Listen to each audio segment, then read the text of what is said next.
Touchdown Tampa Bay. You're listening to the PewterCast.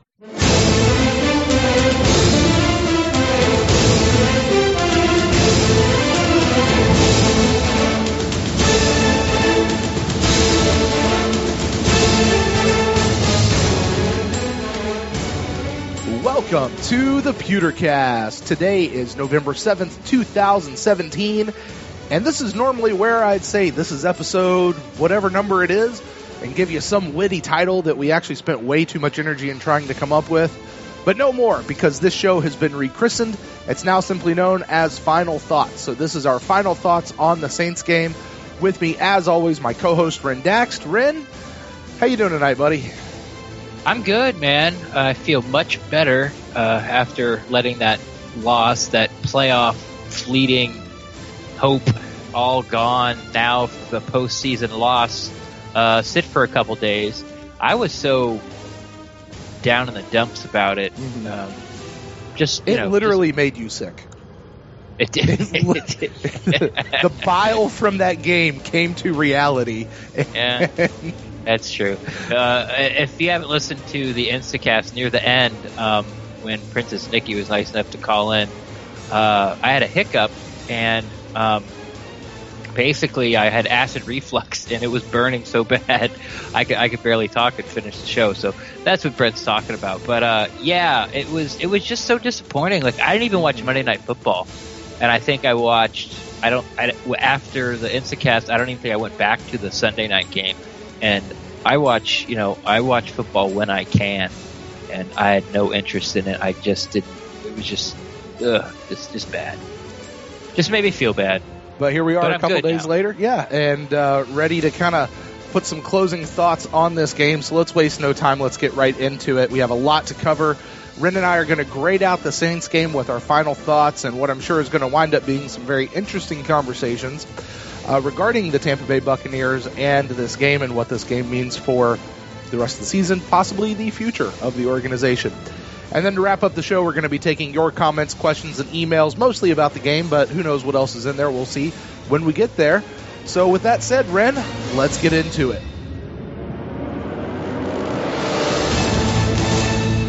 Shortfalls and little sins, close calls when no one wins. Stand tall but running thin, I'm wearing thin. Oh, why are we keeping score? 'Cause if you're not laughing, who is laughing now? I've been wondering if we start sinking, could we stand our ground? And through everything we've learned, we've finally come to terms. We are the outsiders. You're listening to the PewterCast, and this is our Final Thoughts show. This week, our beloved Buccaneers traveled to play our division rival, the New Orleans Saints, and in what has become the norm for this team this year, they came up not just a little bit short, but big time short, losing 30-10. We've already detailed a lot of our thoughts of this game on the InstantCast, Ren, as we were just talking about in the intro of the show. Had a lot of people in the chat room this week, and a lot of callers. Yeah. People were calling on top of each other, which actually made for the longest show that we've had on an InstantCast so far. People just didn't stop calling, and so we kept taking the phone calls, which was really cool. I had this thought, if this keeps up, we may have to think about hiring a producer to screen calls and get multiple lines and get them queued up. That'd be kind of cool. We're not there yet, though. But, we talked a lot about the game during the InstantCast. If you guys haven't listened yet, I do encourage you to go back into the podcast feed, check that out. But now we've had time to simmer. Those were the fresh thoughts coming right off the game. We've had a little bit of time to cool our jets a little bit and look back on the game. So, Ren, I'll throw it to you first, man. Any final thoughts regarding this game before we get to our grades? Crap. I talked about it in the opening, just how disappointing of as it was to a fan. I could have taken a loss if we were competitive. I realize that we're struggling and trying to find, ourselves offensively as well as defensively. Mm-hmm. But it was just the lack of execution by the offense, especially when Jameis was in, and then the seemingly lack of want to or effort. And that's hard for me to say because I don't like to. I'm not there. I'm not on the sidelines. I'm not on the team. I don't know. But I just every time I say that, I just have that Alvin Kamara touchdown keep flashing in my head where, it's less than 30 seconds to halftime and Justin Evans got him by the shirt tail and there's just 3 or 4 Bucs just standing there watching. And he breaks away from Justin Evans and, just runs right by him and goes in the end zone as they're just, they're just looking at him. And there are teams out there that we have played that you've seen that defensively, that doesn't happen. I mean, there's guys flying to the ball all the time and they're trying to rip the ball, strip the ball, and it was just like, oh, it's good. Oh, Justin's got him. That's good enough. And it's really unacceptable. So bad is my final is my initial wrap up of the Saints game. Yeah, it was a bad game. When we were talking a few weeks ago about the Bills game after that loss, we came out and we said, it was a good game. Yeah, sure we lost, but it was a good game. The Bucs at least mostly seemed to compete. There were definitely issues, but I didn't walk away feeling horrible about this game. Last week against the Panthers, I walked away feeling horrible. This week, it just confirmed for me that the team is horrible. And I hate to say that. I love the Buccaneers. I'm a Buccaneers fan. That has not changed. But this team together collectively is horrible. Yeah, they just, and I said it on the InstantCast. I've said it a couple times to other people this week. It's befuddling and it's making people angry. I've been a Buccaneers fan for a long time now. And Ren, you've been a Buccaneers fan a lot longer than I have. We've been through down seasons before. Yes. We've been through times when it seems like the team has quit on the coach. We have a fan base that I think honestly is probably like a lot of fan bases. You get into a couple of losing streaks and all of a sudden we want everybody fired. Or at least there's a segment of the fan base that wants everybody fired. I have never before seen this fan base as angry as I've seen them in these last couple weeks. Now, I don't know about you. I have just never seen them this angry. I have never been this angry as a Buccaneers fan. And, I think it's because we all legitimately expected greatness this year. And I think that's the right word, is greatness. We expected this team to be great, and rightfully so.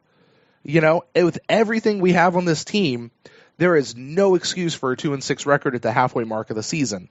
And the most damning thing about this whole thing, and you and I, we've talked with people there at One Buck, people who are inside the building, and the most damning thing about this whole deal is no one knows why. Yeah. No one can put their finger on it. They are befuddled. We are befuddled.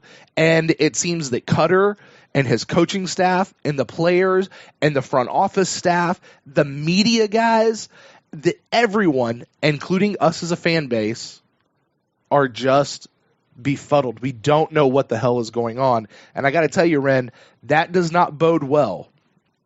I know we can't keep pressing the reset button on this team, on this organization, but we know the Glazers. We know how they work.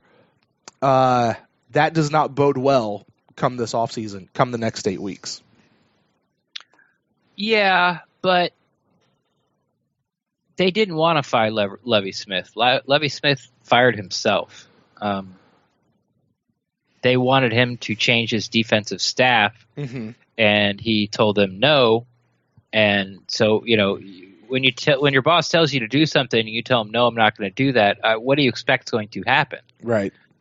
So I think going into the off season, the Glazers had every intention of giving Lovie Smith a third year or another year or how many years. Maybe they were going to give him 4. Who knows? So, yeah, the Bucs recently have a history of firing coaches after 2 years. But it's real hard to put up a fight that why they shouldn't, why they shouldn't get rid of Dirk Cutter. Because, like you said, no one seems to have answers. Right. There's nothing that has been fixed since, they won the Chicago game and they lost their next game. And that's sort of when you saw, the defense be susceptible, especially the defensive backfield.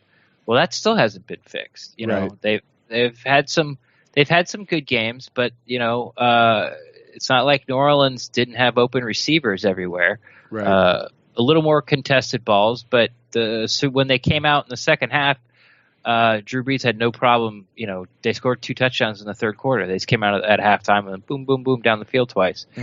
So the pass rush has been trying to be fixed, before during preseason. Like they knew they needed more pass rush going into the season, and it hasn't been there. You can point to the Noah Spence injury. You can say how Joaquez Smith didn't work out coming off his knee injury, but how many sacks are those guys supposed to get you?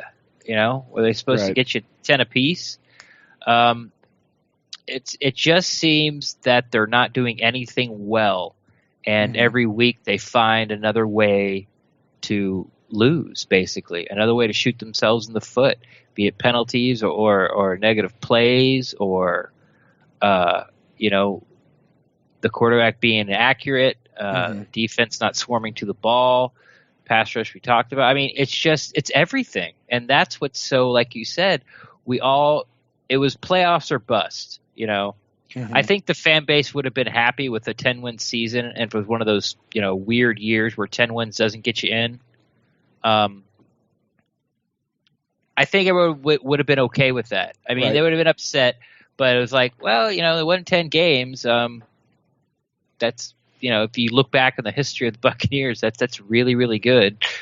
So you don't really want to have anything change. It was second year Mike Smith's defense, and they were supposed to take off and all the weapons for Winston, and it just hasn't happened. And there's no reasons why coming out of one Buck from the coaching staff about how we're going to fix it. It's really disappointing. Yeah, and I've done my best to defend this whole thing. I as well. Yeah, I mean it's listen, I have pounded the drum. I have rang the bell. I've been a torchbearer of you got to give Cutter the entire run of his contract. There were very few exceptions to that rule. In fact, I detailed them out, episode 3 of the Pewtercast. If anybody wants to go back, I feel like at least 3 of those 5 have fully been met. The other 2 are at least halfway there. You could make the argument that they have also been met. The thing that gets me about this whole deal is just the pure. This is all happening. If Cutter doesn't know what to do, that's fine. But when we're talking to people who say, listen, he's walking around like he's a lost puppy, not knowing where to go, and he's got a deer in headlights look about him, when, guys, we see it on the sidelines, right? A fight is erupting right in front of his face, and his answer is, yeah, I didn't quite see it. I was looking the other way. And he's not doing anything about it. Like, that is an example, that is evidence of something that is way deeper and way out of hand about this whole thing. And you wind up having a lack of confidence in his ability to at least make the changes that are necessary. If a coach can come out and just say, hey, listen, this is wrong and this is wrong and this person's not doing whatever, and we're going to change it, and here's this. Like, at least come up with a plan. At least make me feel like you've got some control over the whole thing. And that's just not at all what's happening. You know? Yeah. I mean, my God. Like, it also seems like week after week, their game plan doesn't work. Like the team's always doing something that's surprising them. right. This week it was the Saints played a lot more two-man safety, like two deep safeties instead of one, and that Right. threw Jameis for this huge loop. At least it seemed. I mean, we had 2 delay of game penalties before he got knocked out. Right. Yeah. But it's I don't know, and it also I feel that these delay game penalties is because Jameis is doing a lot of audibling at the line. I'm not sure if he's audibling at the line or maybe he's doing all the line calls for Allie, which isn't too rare. A lot of quarterbacks do their own line calls, but I just don't think he's there as experienced enough to see everything. Right. And a perfect example would be the third play of the game where we had the ball and it was 3rd and 2 or 3rd and 3, and the linebacker, lines up in the A gap like he's coming, and Jameis, either calls an audible or calls a line call, and he's expecting that linebacker to blitz. And as soon as he gets the ball, he turns and he fires it over to Charles Sims. The pass was behind him a little bit, but he did catch it.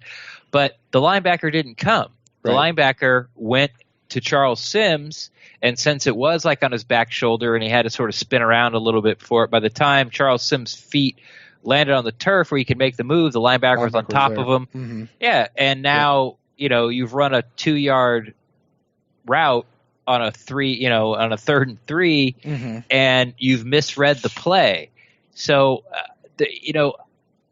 this football IQ, which I'm not doubting, but I think teams have figured out how to fool Jameis, I guess, or or I shouldn't say that. He's having a hard time either trusting the play call or he's believing too much what he sees. And I think that as the year has gone on and the team has started to struggle, he's tried to do more and more at the line of scrimmage, and that's why you see these you start to see these penalties rack up. The false start on Dotson was because Jameis jumped to the front of the line to make another line call, and Dotson thought he was hiking it, calling for the hike. And then, like I said, there was 2 delay of game calls, and those were because Jameis was making line calls or calling out the defenses or audibling the play. He was doing a lot of pre-snap chatter, and I just don't. There's something there where he's not either trusting what he's seeing or what he's seeing he's being fooled about it. Yeah, and you put that on top of a really, really, really loud dome. Those Saints fans, man, they brought it to that game. It was loud on TV. It gets loud in there. When the Saints have a winning season, it gets loud. It is It really loud. does. But it's loud everywhere. But it is. I mean, you're right. All I'm saying is that just compounded the whole problem. Like when Dotson you were referring to that whole Dotson thing. Dotson couldn't hear what Jameis was saying. He was just having to go off of something he was, whatever the silent count stuff is. And, as you said, Jameis was there running around trying to do some other stuff. And, Dotson made the wrong call at that point. Jameis, got all his guys in place and then walked back, shuffled back to his shotgun spot, and then he saw something and he started to run forward to make some more line calls or adjustments or whatever he was doing, and Dot took that noise that he heard or a silent count. I don't know. I don't know, but I don't feel like Dotson missed the. I don't feel like the whole thing was on Dotson as he didn't know the snap count. Sure, and I'll tell you something that I've seen veteran quarterbacks do that I've never seen Jameis do once is when they get down to that final second and they know that the ball's not going to be snapped, the quarterback turns around and calls a timeout and they save the penalty. We have seen Jameis how many times now take a delay of game penalty, never once turning around to use a timeout that, quite honestly, we know Cutter's not going to use later. you know? Yeah. So, it just, you talk a lot about, here's Jameis in his third year. He doesn't quite know how to read the defenses yet. He's learning. Okay, great. We understand that. But at the same time, there are just some things that we need to see out of him. Or not, but there's other things that are happening, other things that are confusing to me. Vernon Hargreaves III was back at nickel this week. Right. Played a little less than half the snaps, which if you're at nickel, you're going to play a little less than half the snaps, maybe a little more, but you're about halfway if you're playing nickel cornerback. We kept Ryan Smith over at the right side cornerback. Obviously Vernon was not doing good on that side of the ball. However, we did see Vernon do actually pretty good last week at left cornerback when both Grimes and Bobby McClain were out. Now, I understand if one of your two more veteran guys comes back, you're probably going to lean on them more than VH3. But, Bobby McClain wasn't lighting it up at left cornerback. Maybe there's a spot where you cycle those two guys out and say, hey, Vernon was doing pretty good. Let's try him there. He was good at nickel this week. He wasn't as great at nickel as he was 2 weeks ago when he was in that spot, but he was okay. He was fine. I didn't have a problem with him there. What do you say about a blocked punt? Really? Not just a blocked punt, but one that gets taken back for a touchdown. Is that just bad luck? Is that Bucs luck? Devontae Bond, that was his guy. Devontae Bond bumped him, let him slip by. Devontae Bond ran out 10 yards before he ever turned around and even realized that something was wrong. Yeah. So, my God. Execution. It's just one of, like I said, it's like one of they're finding a new way to lose every week. And that was one of them. And I got to imagine, if you're sitting there as Dirk Cutter and you're watching that happen, you're going, what the hell are you doing? I don't know how you coach that better. I really don't. But I'm not an NFL coach. Dirk Cutter should know how to coach that better. I don't know. I don't know. I think that's most of the problems. I don't think most of the problems is execution. Now, what I talked about Jameis Winston and all his audibles and play callings, that is coaching. It just might be time for Dirk to take a little more off of Jameis's plate, something like he did when he was a rookie, where he only let him read half the field. Like when he went up there to pass, he knew he was throwing either the left side of the field or the right side of the field. You didn't have to even worry about the read on the other side because, keeping it simple for him. Right. I'm not saying that Jameis is overwhelmed. I'm just saying that he's not making good decisions with the football from what he sees. So is that coaching? I don't think it's coaching. It's you watch the all 22, in the Saints game, and there was guys open that Jameis just never looked at, and was forcing the ball to other receivers. This sounds like this sort of a bashing Jameis show, but he, and I'm sure it had a lot to do with his shoulder. We talk about how Jameis's arm's falling off, and he's like, "Oh yeah, I'm cool, I'm good. I'm going to go in there and play." But since Jameis hurt his shoulder in Arizona, the team hasn't won. And now he's shut down for at least 2 weeks. I have a feeling it's probably going to be more. And it's going to be interesting to see Ryan Fitzpatrick with a full week of practice and be able to start the game to see what he can do with his offense, because he's not going to get fooled by that kind of stuff. And if he is, it's going to be a lot less frequent than it is happening when Jameis is in there. So I guess that's something to watch for the Jets game. is how Ryan Fitzpatrick gets a whole game with his quote unquote high-powered offense, see what he can do with it, because that will go a long way to getting people off Cutter's back as far as play calling goes, and maybe switch the spotlight over to Jameis where he is at in his development. And I'm not saying bench Jameis, get rid of Jameis, trade Jameis, any of that stuff whatsoever. I think that's the dumbest thing you could do. But he just might not be as far along as we hoped or thought he was, because we talked about on the InstantCast, he's definitely not as far as mature as we were led to believe. Yeah. Yeah, there. Was it on the InstantCast I talked about this, or was it on? I think it was on the InstantCast. The one touchdown that we had on Sunday against the Saints, Fitzpatrick to Stalker, right? If you watch, Stalker goes out, he's open. Mike Evans is actually wide open on the other side of the field in the end zone, right? Right. Had that been Jameis, Ball's going to Mike. I would put money. I put my house on it. Yeah. Oh, yeah. I definitely. I would put money that Jameis is going to Mike no matter what. He wouldn't even looked at Stalker. That wouldn't even been an option for Stalker. Fitzpatrick sat back and said, "Oh, I'm going to take the easy side over here." Now, let me ask you this, Ren. And I know this is a little more getting into the Jets game and future games going forward, but I think it bears final thoughts here. We saw Fitzpatrick come out. He played the entire second half. This is the second time we've seen him play a second half. Right. The two times still seemed fairly different.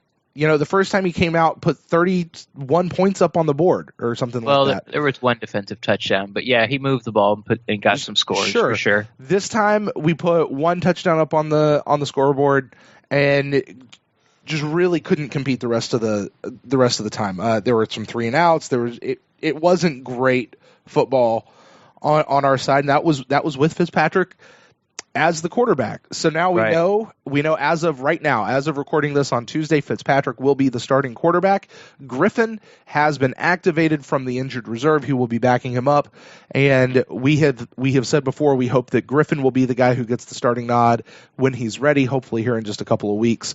But given what you saw out of the Saints game, and even going back to the Buffalo game, was it Buffalo? I think it was Buffalo.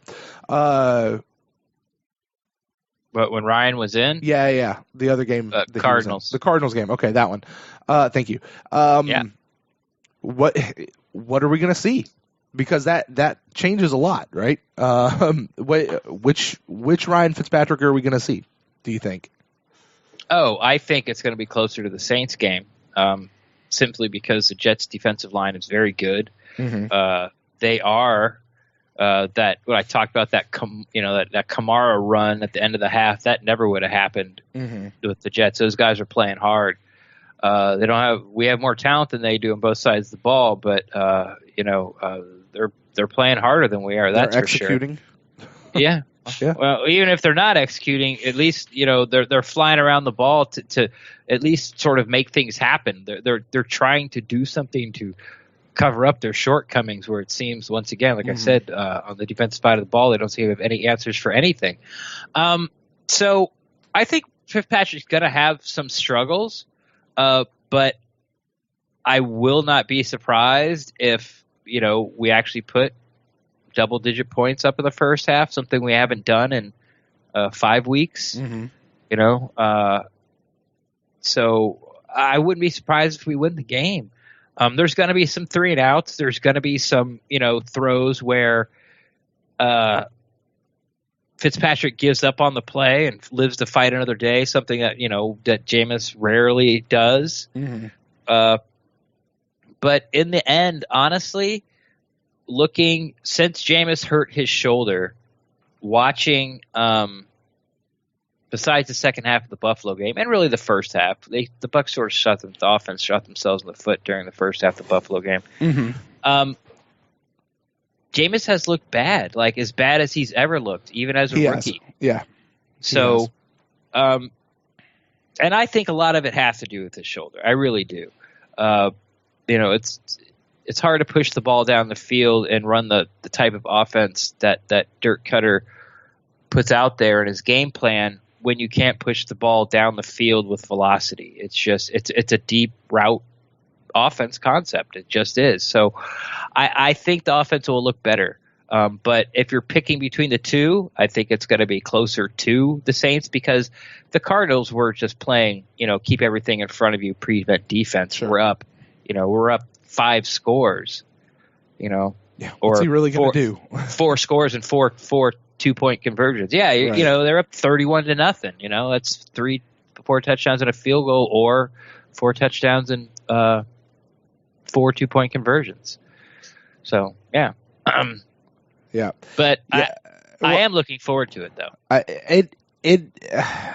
You are the first person that I've heard that says I wouldn't be surprised if we win this game coming up, because that is not what the majority of Buccaneers fans, media people, podcasters, including myself, think. If for no other reason, the defense. I mean, this defense is not swarming to the ball. They can't tackle. They're not swarming to the ball.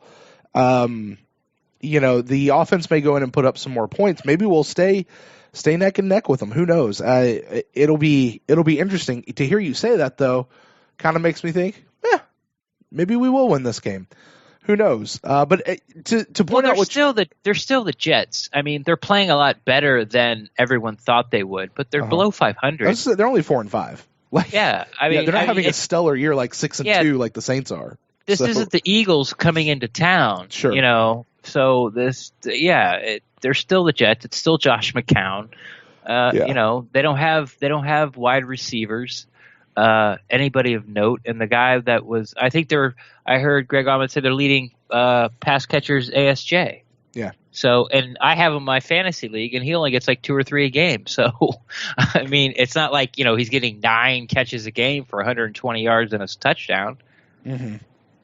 So yeah, they're still the Jets. Right. So I don't fear them. What I fear is the lack of consistency or effort or competence coming off either side of the ball for the Bucs. That's what I fear. Sure. I get that. So with that, Ren,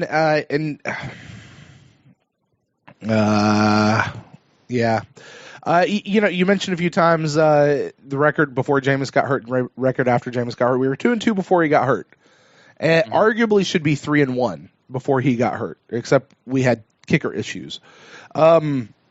Since he got hurt, the Buccaneers are 0-4, and I think if you look at the way the Buccaneers played in the first half of the first quarter of the season versus the second quarter of the season, those two teams seem completely different to me. It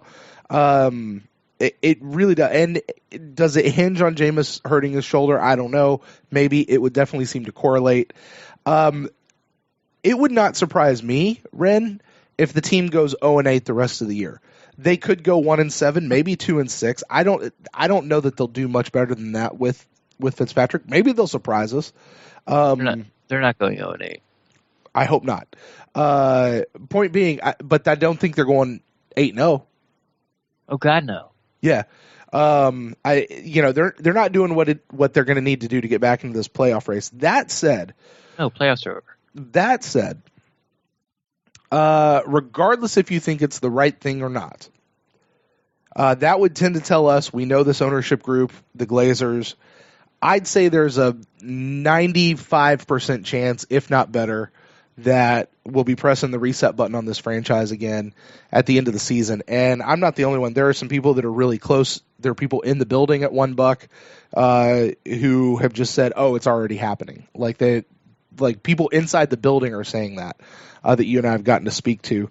What are your thoughts on that, kind of facing this as a reality at this point? I know we've kind of pushed off this conversation the last bunch of weeks, but right. Where are you on that? What do you think? Is it possible for Cutter to save his job? Does the Jameis injury give him a pass at all? And of course, we'll have to talk about who is the guy that they might be looking at. Well, how does Cutter save his job? To steal from someone else, win. Got to win ball games. I don't know how long of a leash Dirk Cutter's going to get. It's going to come down to Jason's light recommendation, like it did last year or 2 years ago, where we should keep Lovey as a coach, but we need to switch his defense because it's terrible. Lovey said no. Okay, well, thank you very much. There's front door. So I don't know. I don't know. The pass rush is non-existent. I think Jay Hayes is the first guy on the chopping block. I would not be surprised if at some point, I don't think it's really Cutter's style, but I wouldn't be surprised if it comes down from, Mount Olympus that they need to change the defensive line coach just to see what's going on, especially if the season gets way out of hand. Now, the Jets game's winnable and the Dolphins game's winnable. And even the Green Bay Packers game is winnable. Detroit game, I don't think as of right now with this team. And it'd be hard-pressed. I think the Falcons game would be a good game. It'd be hard-pressed to say that they're going to beat any of our division rivals. So these are sort of these two games that are most winnable that's left on the schedule. Maybe the Green Bay game. We'll have to see where Hundley is by the time we go to Lambeau. So it's not exactly winning; it's how you win. Is how I see this. If you're winning, if the offense comes around and starts putting like 27 and 30 points a game, even when Winston comes back, because I do think he's going to come back, and I think it's a good idea that he does come back. Yeah. And if they're doing that and the defense is still giving up 26, 28, it has to be a shootout every week. You can save, like Dirk Cutter has something to stand on where it's, it took a while, Jameis, you could break out the all-22. He was supposed to go here. He didn't. He was supposed to do this. He didn't. He was supposed to do that. He didn't. But once, he started listening to me, look at what we did. The problem is the defense, and you could take that all the way back to the beginning of the year. I think it actually hurts his chances if they both go on a run. If the offense and the defense both do turn it around like they did last year. Well, actually, the offense didn't turn it around. The offense didn't really score that many points the second half of last year. The defense basically carried them. But I think it sort of is a negative as far as Dirk Cutter trying to keep his job is when you're 2-6 and the playoffs are gone and all the pressure's off, and now you start performing as a team. Well, it's a little too late then. You have to perform when there's high expectations of you. Once everyone's sort of tossed you to the side as garbage, and then you start winning some ball games, and they start producing on both sides of the ball. I think that's sort of a negative for Dirk Cutter. I really think he comes back as of right now. I really do. Wait. You think Jameis is coming back? I think Jameis is coming back. I think Dirk Cutter comes back for year 3. Yeah, and I think that okay. I think that this injury to Jameis is something he really can hang his hat on. Yeah, how the offense disappeared when Jameis hurt his shoulder. You've lost 4 straight, and then once again, like I said, like if Fitzpatrick comes out there and is efficient with the offense and puts her up around 24, 27 points for these next 2 weeks against pretty bad teams, I mean, at least record wise, then there's another something to hang his hat on. And I'm not saying like he would throw Jameis under the bus, but when you go in and you're explaining yourself, there's things that I'm sure Cutter would be like, look, Jameis is the future, but he, these are the things that he's doing wrong, and we're working on them together. So, I don't know. But then on the flip side, do the Glazers look at, Sean McVay and the Rams and what they're doing, or what Doug Peterson's doing with the Eagles, or not Mahomes, the guy up in Buffalo. He's turned the Bills around. McDermott, thank you. He's turned those guys around. So, I don't know. I'm just, as of right now, I think he comes back, but I think the offense is gonna come around. now that Jameis sits down for a couple weeks. I really do. And I think it's going to be great for him. And if he comes back in 2 weeks or 3 weeks, I think he'll be a different quarterback. And I think most of it will be due to because of his shoulders better. Mm-hmm. But I also think a lot of it has to do with sitting down and seeing it by not being in it, you know? Mm-hmm. It's a lot easier to play a video game watching somebody play it than when you're actually in it. Sure. So you're the guy playing. So I'm a little more old school, so to translate that, it's a little easier to see when that black 9 needs to go on that red 10 when you're not the guy playing the game. There you go. Yeah. There's always that guy that comes over your shoulder and sees it. Okay, so this may completely negate kind of my last question, because you say that. I'm glad to hear somebody saying that they still think Cutter is going to get a third year. Not that, because what I'm hearing from you is not just that he should, because we can make a lot of arguments for why they should not press the reset button again. Mostly that you can't keep doing that. No winning team changes over every couple of years. You just can't do it. You eventually got to find somebody and stick with them and just roll for it. Like that all makes a ton of sense. I just don't know that I see that happening, particularly with this ownership group and what we have seen of them before in the past, to think that Cutter is going to get much of a second chance unless some drastic miracle happens here over the next year.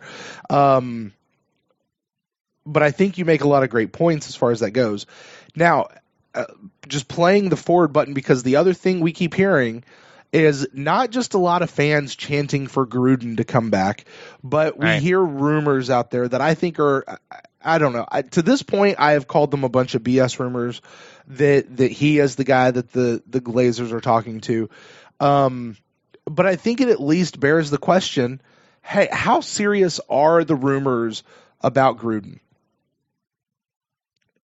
Now, you and I have gotten to talk to some people who might be a lot closer to the situation than you and I are. Right. And it seems like these rumors might actually have some teeth to them.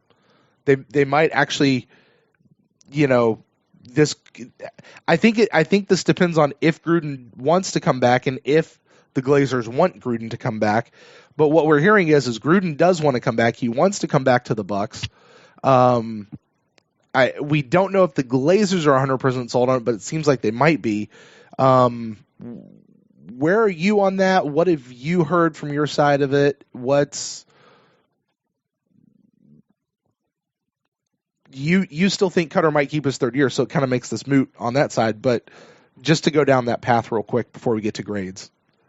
Well, what we've heard is that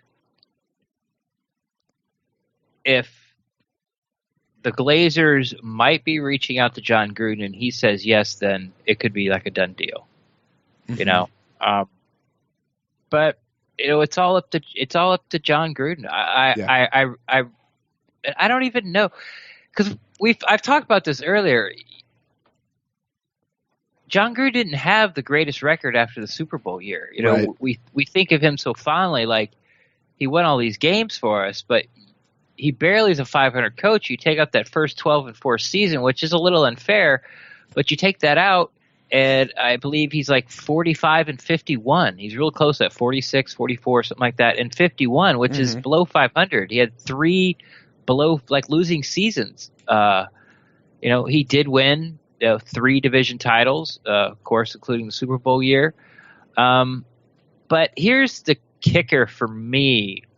And before I start signing off on this, where I think it doesn't matter if I think it's a good idea or not. Really, the question is it going to happen or not? Is the question we're having right now. Do the Glazers think it's a good idea? Yeah. But will John Gruden just come in and be the head coach? Or does he have to have a say in the draft process? And if he has to have a say in the draft process, I don't know if he's any good at evaluating young talent. I'm sort of going through the draft picks where he had, and I'm when he was the head coach, and it was him and Bruce Allen, and whoever you want to place the blame on down at their feet. I I'm not including 2003 because they didn't have a first round pick. I'm not including 2002 or 2003 because they didn't have draft picks then. Mm-hmm. Because of the Gruden trade. 2004, first round, Michael Clayton, wide receiver, didn't work out. Marquise Cooper, linebacker, Washington, didn't work out. Will Allen, safety, Ohio State, didn't work out. Jeb Terry, guard, North Carolina, didn't work out. That's the first four of 2004. 2005, Carnell Williams, probably would have worked out, maybe.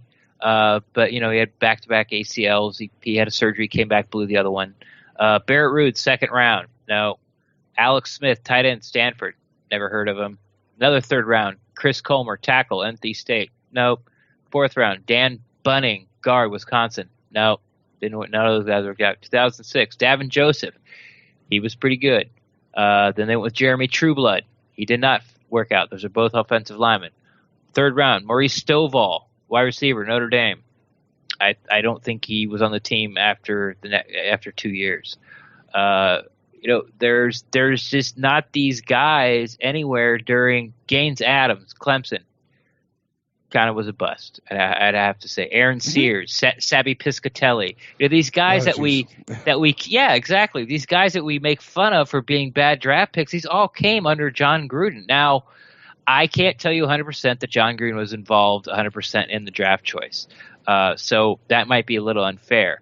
But if John Gruden's going to stick his nose into the GM or won't come to play with the GM unless he has a say, then I don't want him here. I don't. I think he can sort of eke out and milk the last couple of years of a veteran. He's like that guy, sort of like Bill Belichick is with the Patriots now. It's like, well, you got 2-3 years left. Come play for me for a year or two. You get a shot at a Super Bowl, and I'll put you in the position to win. Gruden is great at finding those guys that fit his offense for a year or two. But as far as developing talent or developing a young quarterback, even, I've never seen it, and he's never done it. So that is below 500 record. I'm just saying it's not like Vince Lombardi wants to come and coach the Bucs. Sure. It's John Gruden. Sure. And admittedly in the years when Gruden was the coach, I was not as in the offseason decisions and as familiar with what else is happening outside of game day. Right. As I am today. We weren't as deep in it as we are now. Neither was I. So a lot of what you're talking about, and because you bring up, how involved was Gruden in all of those draft picks? There was Bruce Allen. From everything I've heard about Bruce Allen, he was horrible. He was horrendous. He was a bad guy to work for. He was, Mark Dominic looked better compared to Bruce Allen, and Mark Dominic was certainly no jewel. He was no rock star. But you look at it. You talk about Gruden he's barely a 500 coach. If you take out the Super Bowl. If you take out the Super Bowl, right? Okay, so let's. He's right there. But to look at what he actually had to deal with, I mean, gosh, they lost 4 early round picks over the first 2 years. Right after that, he had a shitty GM of the team that he was having to deal with. What happens if John Gruden comes back and he actually is in a good situation with a fairly decent GM with I would agree with you. I don't like the idea of a coach having those kind of having that kind of power, that Lovie Smith type power that we saw when he was here with the team. That I like the fact that Jason Light has power over the 53, but I also trust Jason Light to work with his coaching staff to get the best guys that they possibly can, and to get the guys that fit the team right now. So, but yeah, I don't know. It'll be interesting for me to watch. This is unfortunately is a thing that we're going to have to wait 8 weeks to find out. Because one thing we know about the Glazers, and we're going to be speculating. I don't know that you and I, Ren, are specifically going to spend a lot of time over the next 8 weeks talking about it. In fact, I kind of hope we don't. But I think Bucs fans, Buck Nation, I think we're going to have to at least deal with this on social media because people are going to be talking about it. And nothing's going to happen for the next 8 weeks, even come December, 19th or whatever date that is, when Gruden goes into the Ring of Honor, which that'll be a real interesting game. And I'll be there for that one for sure. So with that, Ren, let's go ahead and turn the corner here on this. Special head coach for the Buccaneers tonight. Right. While they're at the podium at halftime. By the way, this is our new coach. He'll be coaching. Headset. He starts right now. Here's his visor. Here's his headset. Probably not going to happen that way, but we've still got at least 8 more weeks. And, can Cutter pull it out? Yeah, he possibly can. Is he going to get a pass because of the Jameis injury? Maybe. I don't know. I think you probably have the best insight into us, Ren, of it just depends on Jason Lights. It depends on what happens. I don't know that it's a foregone conclusion. The whole reason that the Glazers wait until the end of the season is because it's not a foregone conclusion. It would seem to be so based on their history, but they're going to wait because they're going to wait and see what happens through the rest of the season. If it was a foregone conclusion, I think they should go and do it now. That said, that's kind of not so much about this game, though I think it's a natural offshoot of what came out of this game because the Saints game, as you said, Ren, tells us a lot, more so than the Panthers game and other games. This one really kind of set those things out. So with that said, let's do grades, offense, defense, special teams, and then the team as a whole. And Ren, as always, I'll let you go first. Offense, F. I think there were some poor routes and effort run by the wide receivers. I'm speaking mostly of Mike Evans. Mm-hmm. Jameis was terrible. He was, not only the delay of game penalties we talked about, he was missing people too far inside, throwing deep balls out of bounds where, you couldn't catch it and be in bounds. They were just bad throws.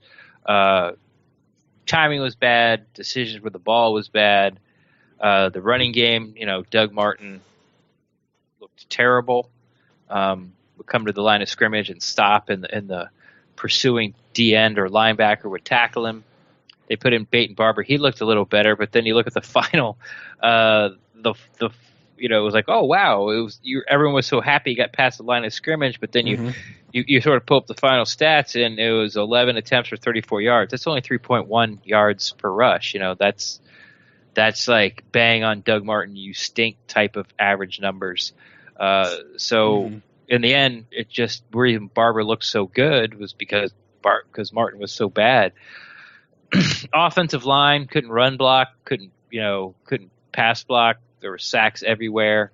And you score, one touchdown.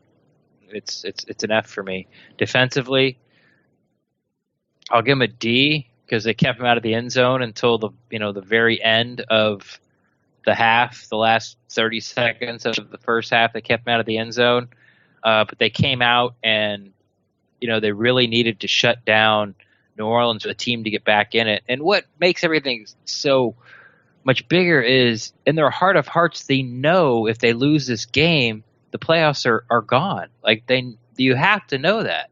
Mm-hmm.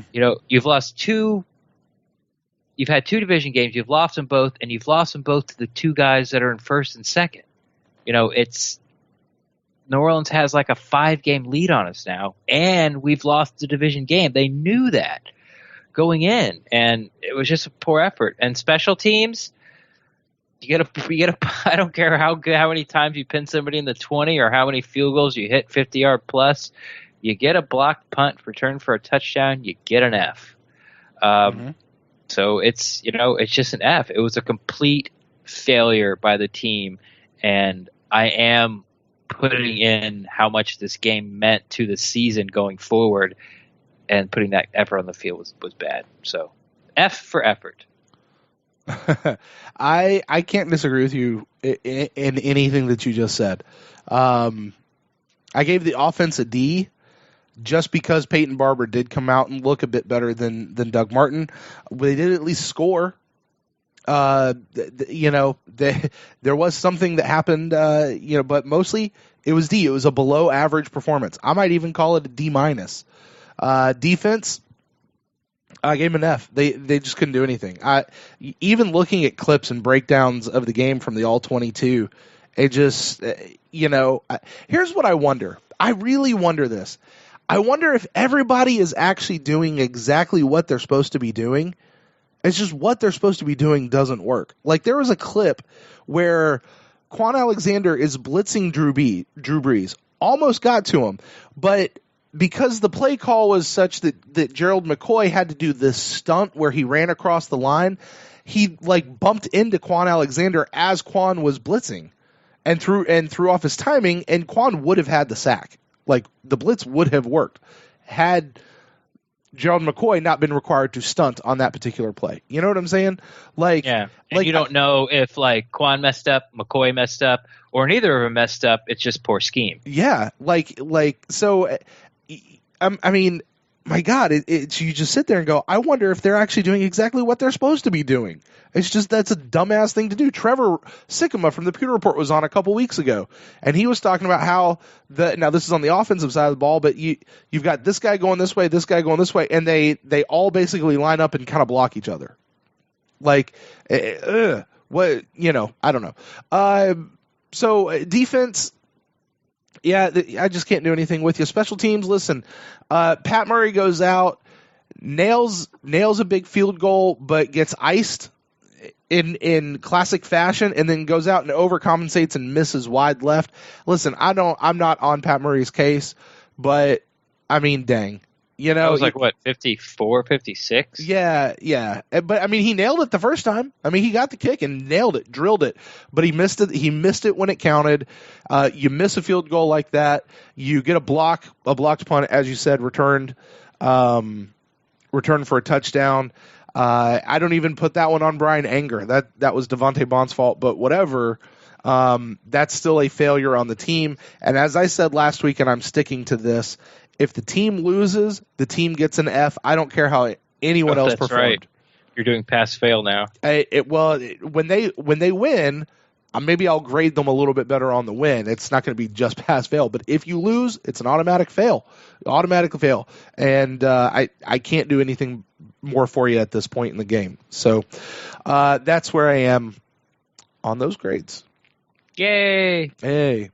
All right, well, that's going to wrap up this conversation, fans. Now we'd like to know your thoughts on our thoughts. You can do that by shooting us an email to thepewtercast@gmail.com. Find us out on the Twitter sphere at thepewtercast or on facebook.com/thepewtercast.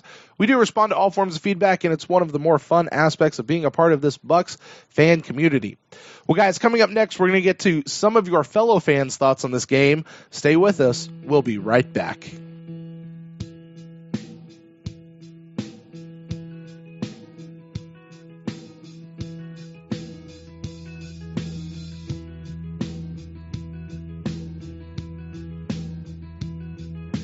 Today's podcast is brought to you by Audible.com.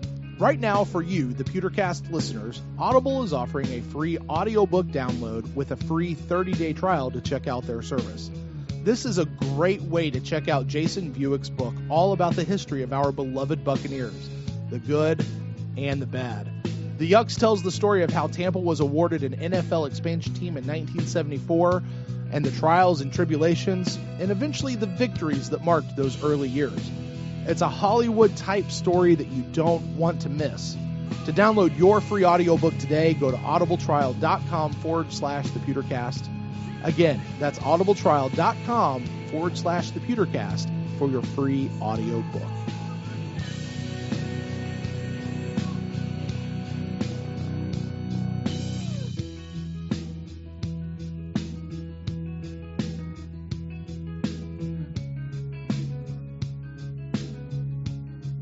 Welcome back to the Pewtercast. This is our final thoughts on the Saints game, and it's time for your emails, your questions, your comments, and all of that stuff. One thing that we always start with in this segment, Ren, iTunes reviews. Yes. And we got a couple. Really? We got 3, actually. 3? We got 3. Holy we got cow. a few. I'm sorry, not a couple. We got a few. We got 3. We are popular. Let's see. All right, we'll go to this one. This one comes in from Ken from Greenville, South Carolina. That is my former neck of the woods. You know Ken? Thank you, Ken. Hello. You know Ken? I don't know Ken. At least I don't think I know Ken. Ken, if you and I know each other, shoot me an email. Let me know, petercast@gmail.com. I don't think I know you, though. It's possible. I met a lot of people up there. He gives us 5 stars. He says, one of the best. He says, awesome podcast, excellent Bucs talk, personable host. You can also play a great drinking game when you listen. Take a shot every time Ren starts a sentence with, yeah. Yeah, I do that. Take a drink. Do you ever watch 24, the old TV show of 24? The first season I did. So there was a drinking game with that one that every time Jack Bauer said the word damn, you were supposed to take a drink. And he heard about that. He caught wind of that like somewhere around season 4. So right about then, if you go and watch the show, it's 3 or 4 times throughout every episode. He goes, damn, damn, damn, damn it, damn it, damn it. Oh, yeah? Just because of that. Nice. Nice, yeah. We used to play Smurf in college. Smurf? I don't know what that is. It's the same thing. Oh, okay.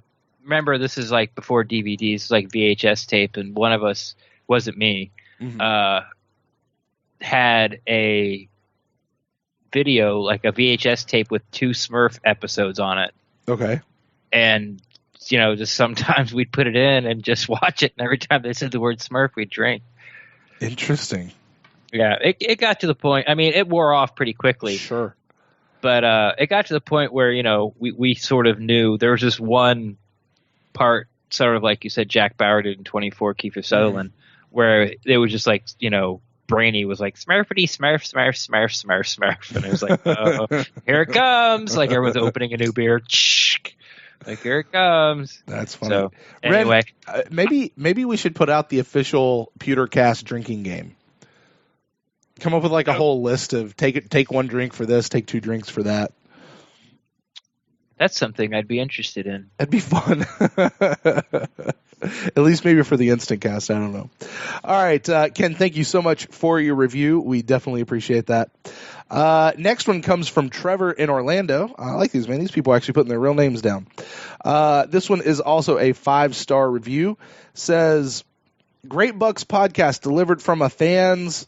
I'm going to assume that means perspective. It just doesn't go on to finish out the rest of his title there. He says this: I regularly listen to about 5 or 6 different Bucs podcasts, most of which are put out by those in the media. Brent and Ren provide a different perspective, as though they do not have any behind-the-scenes insights, just a couple of longtime fans talking about the Bucs and Tampa's NFL team. Brent and Ren are obviously passionate about the team. However, they typically do not let that passion cloud their analysis of the game. I think these last 2 weeks may be exceptions to that rule.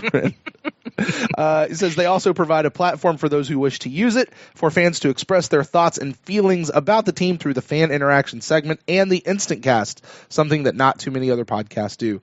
I'd recommend any Bucs fan subscribe and make this a part of their regular podcast/music routine. Yeah, thanks, Trevor. I did it again. Before we move on, before I talk about that, I noticed I did that, and I would listen to other podcasts or the radio and try to, figure out another intro or a way to get past it. It's not really a speech impediment; it's more like a crutch, I guess. Mm-hmm. And a lot of people do it, so I sort of put that on the back burner of something to try to improve on because. Seems to be. Everybody take a drink. Yeah, it just seems. I did again. Oh no, maybe I should work on it because I also realize that I say sort of a lot. I think I've talked about this before. I do not like to talk in absolutes ever. Mm-hmm. It's sort of a pet peeve of mine. See, sort of a pet peeve of mine. It not is a pet peeve of mine. It's sort of a pet peeve of mine, and that's why I do that because. I don't like talking absolute, so I use the phrase "sort of" all the time. Alrighty. But anyway, back to sort Trevor. Of understand. sort of understand that. He was in. I'm pretty sure he was in the chat room for the last InstantCast. And right. So it was. Thanks for doing that, and it's nice of you to say. I feel we don't let our fandom cloud our judgment. I think we're really fair on this show. Yeah, I think so. Listen, but we are also fans. Like that's the we are going to be fans of this team, win, lose, or draw. We can talk about the show. We can talk about the team. We can analyze it. But we're not going to come in and just bash the team either. Just for the sake of bashing them. Let's put it that way. But yeah, no. Thank you, Trevor. I really appreciate that. And thank you for joining us. Please continue to join us for the InstantCast, sending in emails, all that kind of stuff. We love getting to interact with you guys. All right, one more review. And this one comes from, the name is A Sometimes Violent Piece. And this is a 1-star review. Peace like Peace. Peace like a river flows. A sometimes violent piece. All right, we got a 1-star, our first 1-star review. This is a 1-star review, yeah. So, wah, wah, wah. And the title of this one is Look to Other Podcasts. Now, we read all these, so I'm not editing this, all right? I'm not just going to gloss this one over. Here's what he says. By the way, I don't set these up. I just read them as they come in. So I find this particular one very interesting, given what we just heard from Trevor. He says, it's a bit shocking to see great reviews for this podcast. Everyone is different, but in my opinion, other Bucs podcasts are better. I particularly don't like the call-in aspect of the show. I'll just remind people there's only one show that we have the call-in aspect for, at least through the season. We do 3 a week. Also, the host kept talking about a PG-13 aspect of the podcast. That was really odd to me. Talking so much about cursing was really immature to me, and it just doesn't matter. Just be professional and don't curse or swear it up. No need to discuss it at length. Yeah, it sounds like it was a first-time listener, and he or she didn't like it. So, I guess I get it. I mean, like you said, we have 3 different titled podcasts. InstantCast, I think, is a great way to let people, fans of the team, come on and vent. Or celebrate. Well, not so much this year. This year's been more venting. 5 weeks. Yeah. And, the cursing thing is because, we just want to be able for people, Bucs fans that have kids can listen to it in the car or things like that. There is, I guess, he didn't really mind it. I guess he just thought we're talking about it so much. Yeah. Maybe he doesn't know about, the Bucs Uncensored podcast. Sure, exactly. And that's the reason we do it, because that whole podcast is sort of based off fan reactions where, you can, blow off steam and use, any language you'd like. Sure. And this show is different. And a lot of our listeners are also listeners of Bucs Uncensored. So, that's part of Bucs Fans United, and we all get to do this together. So, hey, listen, while that may not have been the greatest review, thank you for doing that. However, of the many, many, many different reviews we have, our rating system is still 5 out of 5. So, okay, it didn't throw us off too much. Yeah, it didn't throw us off, but we definitely appreciate that. But hey, listen, fans, if you guys are listening out there, we love getting reviews, especially the 5-star kind. Those are certainly more preferred if you like the show. But we'll read them all. So, whatever. But please send those in. You can do that going to iTunes and clicking rate and review. And you can leave that there for us. If you listen to us on one of the other podcasting apps, if they have reviews, leave us a review there too. Come over to iTunes, leave us one there if you can. But you can also go back to the other ones. I've been trying to check some of the other apps to see about reviews, and I don't see those really a lot out there. So it really just seems to be on iTunes. But anyway, but that was fun. We got 3 in 1 week. I probably should have saved some of those and spread them out, but. Oh. No. We're at a rocket ship to the top with our anti-cursing campaign. There we go. We'll get 3 weeks from now on. Yeah, just don't listen to the last two episodes, because we specifically let those go on those last 2 episodes. The last 2 Instacasts. Instacasts, yes. Yeah. I respect that guy's, view. I just feel it's ill-informed. Sure. I really have the feeling like he listened to one Instacast episode and he. But yeah, that's fair, I guess. Yeah. So, all right, let's get to some emails. We actually got quite a few emails to get through tonight as well, Ren. So, first one tonight comes from Chris from Northwest Georgia. This is one of those. This is one of those that I like. It's he pulls in some data and draws some interesting conclusions off of it, but also puts the caveat of, hey, listen, this is just data. You can't draw. It just helps support things. It doesn't define everything. So I like it. So try to stay with me on this.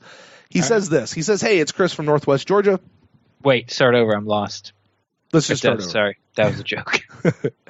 Hey, it's Georgia is a state in the United States of America, Ren. North Georgia? Really? Well, this is Northwest Georgia. It's Northwest in the state of Georgia. Oh, okay. I got you. Yes, right. Yes. Right. Other side from Northeast. So, and this Chris word is how people can identify the person in Northwest Georgia. A lot of people named Chris in Northwest Georgia. Yes, it's true. All right, let's move on. I'm all caught up. That went south. That was not fun. Not fun. No. Here's what we say. He says, I heard a lot of fans talking, including Ren, about the inactivity of the Buccaneers at the trade deadline. Mm-hmm. I'll be honest, I don't remember you talking a lot about the Buccaneers on an inactivity of the trade line. Am I missing something on that? I talked about it, but I didn't poo-poo it. I wasn't like, Jason Light stinks, he should have made a trade. I talked about how it takes two to tango and the pieces that we need as far as seriously need is like cornerback and edge rusher, or you're going to have to give up something big for it. And I'm not really sure, the Jaguars aren't going to get rid of Calais Campbell. You know what I mean? Mm-hmm. Yeah. But so I don't really remember saying anything. Cool. I wanted to make sure, because that's what that was. I think I might have not chimed in too much because you said exactly what I was thinking. So, here's what he says. He says, I remember a while back, I heard an interesting statistic about rosters when you compare the amount of players that they drafted or signed as an undrafted free agent versus their traded for and their free agent signings. He said, so I decided to run some numbers. He grabbed the roster data from all four championship round teams from 2016 to 2010. He also did this for the Buccaneers for comparison. So at least these are recent relevant numbers. These all come from Pro Football Reference. I am not, Ren, going to read you all the numbers. However, if you'd like this, I'll shoot you over the data. Here's what he says. He's down to the conclusion. The data shows that mostly the Buccaneers have less players on their roster that they have drafted. On average, the Buccaneers have 1 to 2 players less starting for them that are drafted or signed as an undrafted free agent. Compared to the champion of that year, that number drops a little bit under 1. What I take from this data is that you need a good base of players that you have developed and then use free agent and trades to fill in the holes to help you bring you over the top. However, having a high percentage of players that are drafted and undrafted free agents starting does not always equal success. In 2011, the Buccaneers had almost 80% of their players as, let's call them, homegrown players. The champions that year, the New York Giants, only had 2/3 of their starters that way. However, the average players on the Giants had 2 years more experience than the Buccaneers that year. So in conclusion, I believe that the data suggests that the Buccaneers have had a harder time than some more successful teams in the past 7 years at finding talent in the draft. This has led the Bucs to bring in outside talent, which does not correlate with winning championships. It says, remember, statistics is like a lamppost for a drunken man. It's there for support, not illumination. He says, if you read this far, thanks for listening. You can use the data however you wish. Go Bucs. I like the lamppost. I like the lamppost analogy there. That's good. Yeah. I think he's right on. I mean, and you could – they haven't had great drafts till Jason Light got here, to be honest. So if you would take it from when Jason Light got here, I think all that's changing. Yeah. We are seeing guys that are being re-signed, and that's another thing that would happen. Would you play out your rookie deal, and if you're worth your salt as a player, why would you want to stay with the Buccaneers? Because they weren't really that good, unless you were just trying to collect a paycheck and they paid you the most. But especially coming up, and we've talked about this, weeks and weeks and weeks ago, mostly during the off season. about how many guys the Bucs are going to have to re-sign and re-up. You know, Allie, Quan, Jameis, Mike Evans, you know, possibly Donovan Smith, probably Donovan Smith, Vernon. You know, now we got these a little further down the line, but you know, Noah Spence, O.J. Howard. You know, so well, don't forget we also this year have Cam Brate and Adam Humphries, and I think maybe Ryan Griffin all going out as unrestricted free agents at the end of this year. So, you know, you count those guys in as well. And Ren, you and I will do as we get towards the end of the season, maybe right after the season. You know, we'll take a look at who's coming up for availability and see what we think the Bucs are going to do. You know, we'll definitely go into that towards the do off-season. the old ticket to the bus out of town. Yeah. Well, maybe let's not assign a seat this year. So, but we got to get through the season first. We got to get through PewterCast Awards coming up, which should be interesting this year. Should be real interesting. I got to tell you, sorry, a little side note. I was in a Twitter conversation with somebody the other day, and I wound up pulling up the picture of the PewterCast trophies that we sent out last year, and I started looking at them, and I was like, oh, that's very odd in light of this year. Like, Rookie of the Year was Noah Spence. Coach of the Year last year was Mike Smith. You know, which given this year, yeesh. You know, the Mike Evans was MVP. He was Offensive Player of the Year. He was Returning Player of the Year, and he had 3 of them. He was MVP. We gave him MVP, I'm pretty sure. Jameis had team MVP. Yeah, Jameis. It's the only one he won, but he got like the big one at the end. But we had Keith Tandy, who was the off the bench player of the year. Brent Grimes was our free agent of the year. So, you know, the hire of Dirk Cutter was the storyline of the year. Like, it just, in light of what's going on this year, made a lot of those just kind of go, huh. Those like were the Fargo, times. like when Fargo won Best Picture. Like, what? Right. So, sorry. Anyway, side note. All right, back to emails. Thank you, Chris, for that. I always love data. I really do. I've been running a lot of data lately, and people are saying, "Oh, you're saying this, so you mean all this?" I said, "No. It's a tool. Data is a tool. It's not your defining thing. You just use it as a tool and see what it means in light of your current context. That's all." But anyway, I use it to make my argument. There you go. Or tear someone else's down. That's what I use it for. There you go. All right, moving on. We have another email in from Brian. He says, "Hey guys, this is Brian from Memphis. I missed the InstantCast on Sunday night because I actually traveled to New Orleans to watch the game and the team play in person. I'm sorry for you." He said, and by the way, Brian, you can download that on your phone. You can. There's a Mixer app, and you can listen to it on your phone and even be in the chat room. That is true. You can join us live every Sunday night, 9 o'clock, on Mixler.com/PewterCast, or download the app, as Ren says, and just search for us, the PewterCast, all one word. That'll get you into the show. We go at 9 o'clock. Stay tuned for this week's news as far as that goes. Anyway, he goes on to say, he says, "After the game, I had to make the walk of shame amongst the masses of Saints fans. I proceeded to get extremely wasted and passed out before you guys went on." Well, there you go. There you go. He says, "With that being said, where do I begin?" Interesting. He says, I don't pre-screen these emails generally, by the way. He says this. He says, "First, Winston is trash. Second, Winston is trash. Third, refer to the last 2 statements." All right. He said, "I was at the game rooting for Jameis to get hurt again so Fitz could play in the first quarter so we could at least have a fair chance at winning. Did it happen fast enough, though? Is that bad?" Yes, that is bad. I listen, never root for somebody to get – I don't want to tell you that.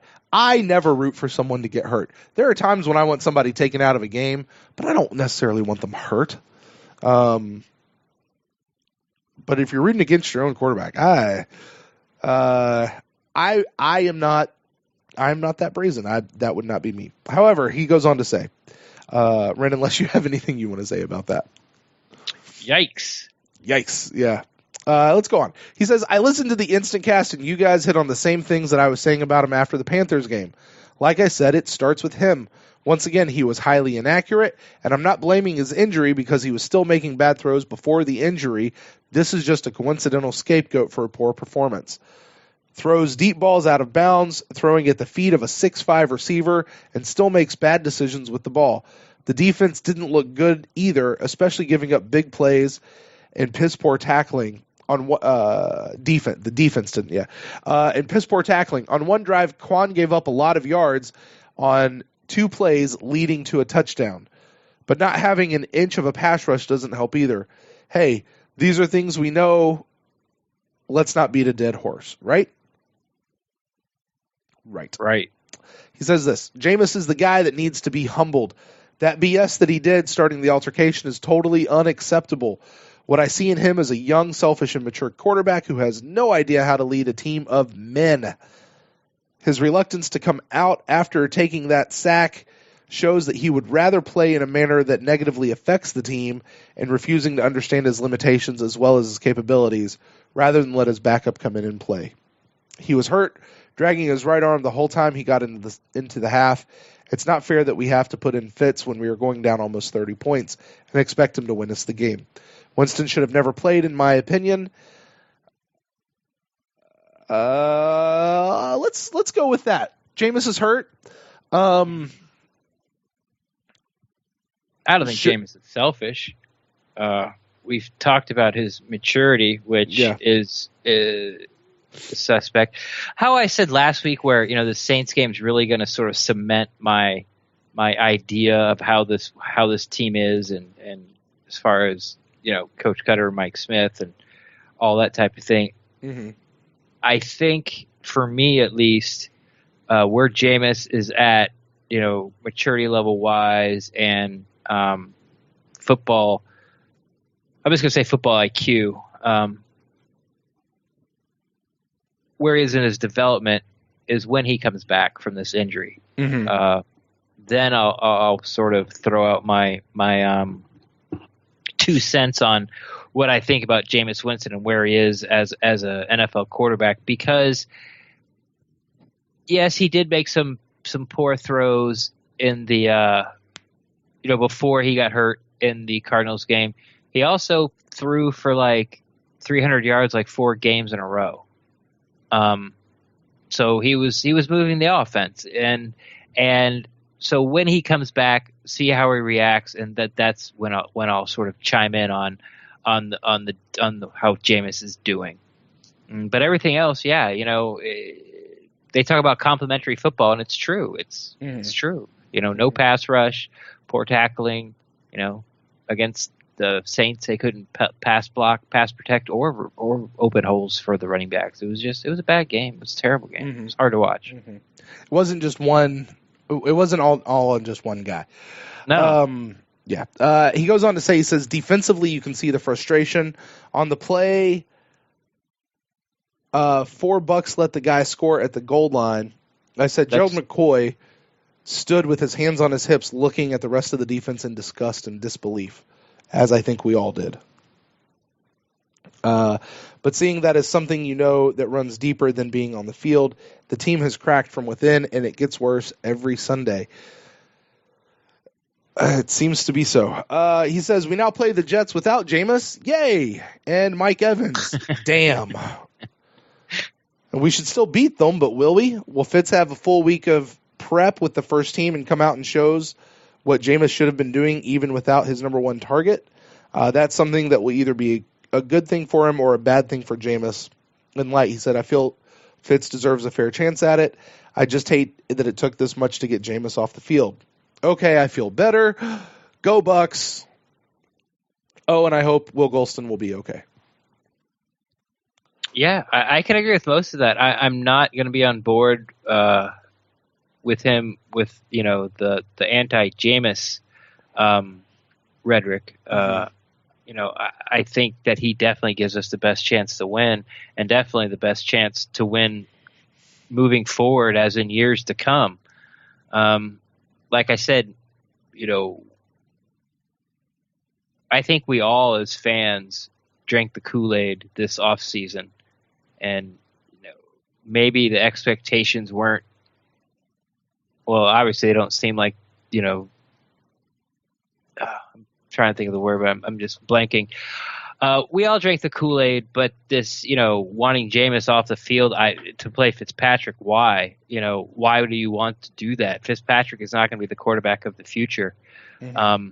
So if Jameis isn't getting playing time and learning, then it just seems like he's very frustrated with Jameis right now, and he just, he's maybe not thinking it through about wanting to have Fitzpatrick on the field. Because if this was like 2 weeks ago, maybe I could, see it, because he was, had some bad games, and if he's not healthy, get Fitzpatrick in there, he might give you a better chance to sort of get this thing on the track. But like I said, you've lost, a division game to a team that's 5 games up on you. It's over, because you're not going to win the division. Mm-hmm. And, with that, and you're not going to have a good enough record to get a wild card. You had to win the division after that poor start, and it's not going to happen. Sure. Yeah, I can respect a guy's opinion. I happen to think that his opinion about Jameis seems wrong, and I'd be curious to talk to Brian about where this seems like a lot deeper than just this particular season. Yeah. Maybe Brian was a guy who thought that we should have gotten Mariota over Winston or something like that. I don't know.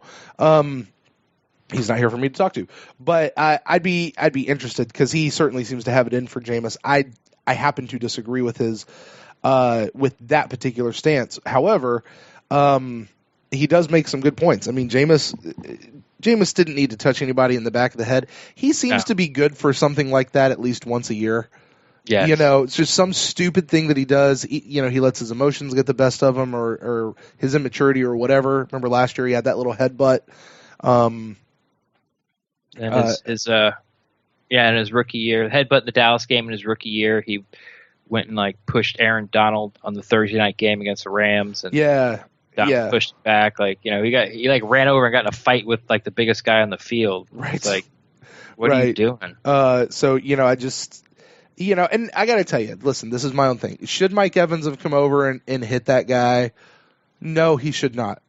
I do like to see guys defending their guy, though. I don't believe that story, by the way. You don't believe what story? I don't believe Mike Evans just looked up and saw Lattimore pushing Jameis.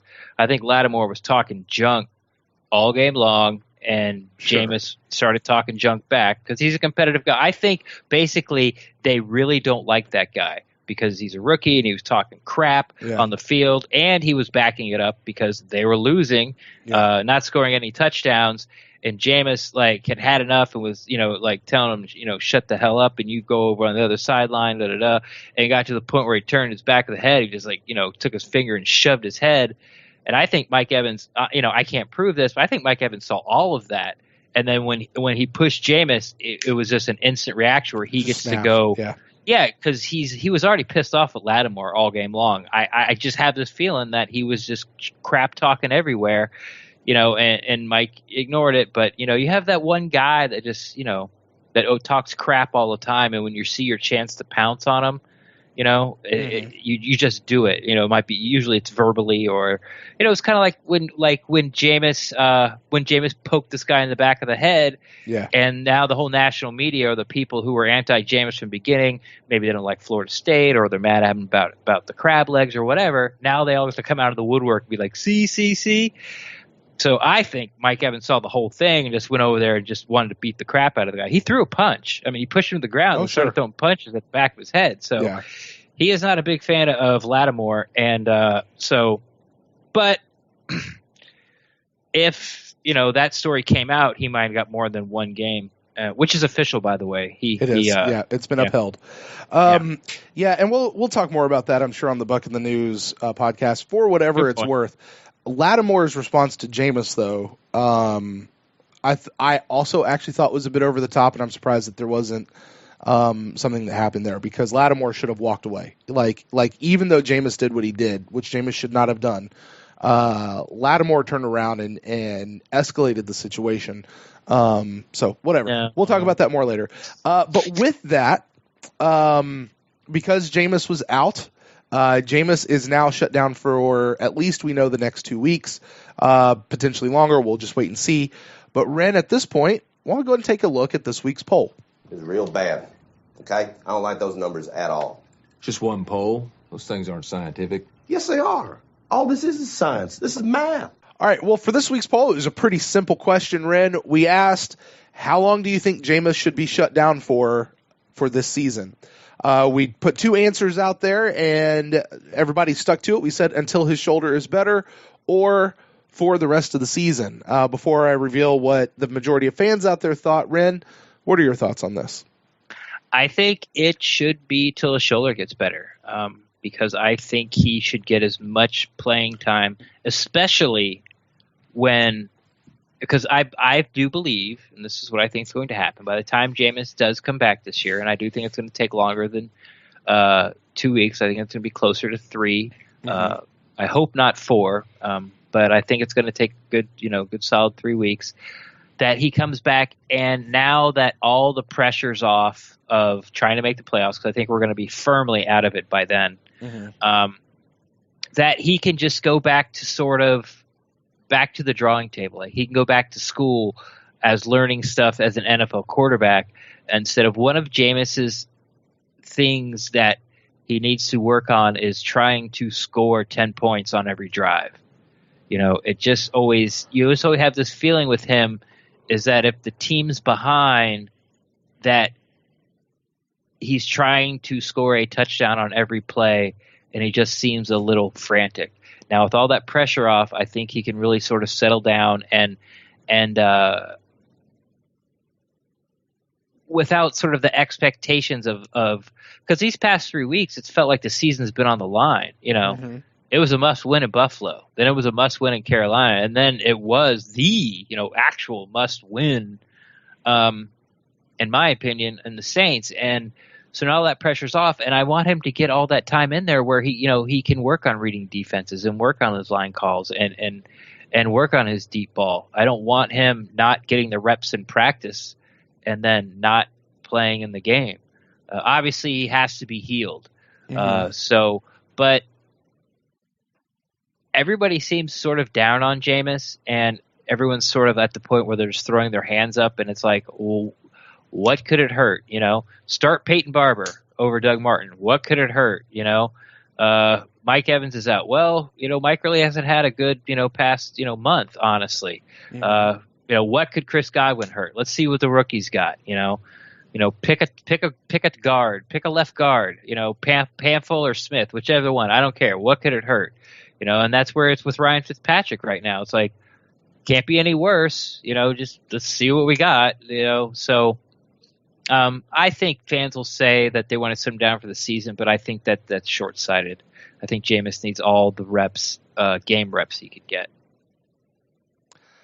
I agree with you. I don't think Jameis should be out for longer than he needs to actually get better. And I think Jameis getting reps, Jameis getting game time experience is the best thing to set us up for next season. What I don't want to see him do is rush him back. I don't want to see him come back and be like, hey, Jameis says he's feeling fine. Look, he's out there throwing. His shoulder feels great, and he's not. He's not actually fine. Like we know has been happening for the last 4 weeks. So you want him to come back when he has no pain? I want him to come back when he's healthy and when he's ready to go, not when he's playing through it. Gotcha. I don't want him to be playing through anything. I want him to get his shoulder healthy. I want him to get better. I want him to do whatever when it's fully recovered, which I don't think is going to be 2 weeks. It might be. I don't know. I'm not a doctor. I just play one on TV. No, I don't at all. But I want him to get better, and then I think he needs to come back because, like you, I think the best thing for Jameis is real in-game experience. So that's my opinion on that. I think he should be back. I'm not looking to give Ryan Griffin a tryout for the next 8 weeks, or Fitzpatrick for a couple weeks and then Griffin. Like I would like to see Griffin in as soon as he can get ready to go. over Fitzpatrick. I really would. But as soon as Jameis is ready and healthy and over whatever's going on in the shoulder, then I want him to come back, and I would like to see him there. That's me. However, Ren, apparently only 26 people of the people that responded agree with you and I, because 74% of the people want him out for the rest of the season. If I were to dive into that a little bit more, I wonder how much of that is just because they think it would take the rest of the season for his arm to fully heal. Or they're just mad at him or think he's terrible. Or that you do that thing where you're like, hey, we're down 30 points and the fourth quarter is about halfway over.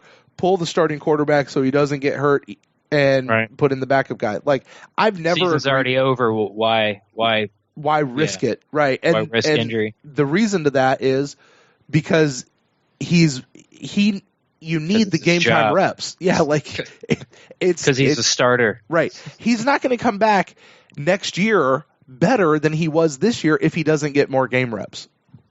Yeah. It's just not going to happen. So, but I appreciate everybody who voted in this poll, even if I happen to disagree with you. That's okay. I definitely appreciate your all's response.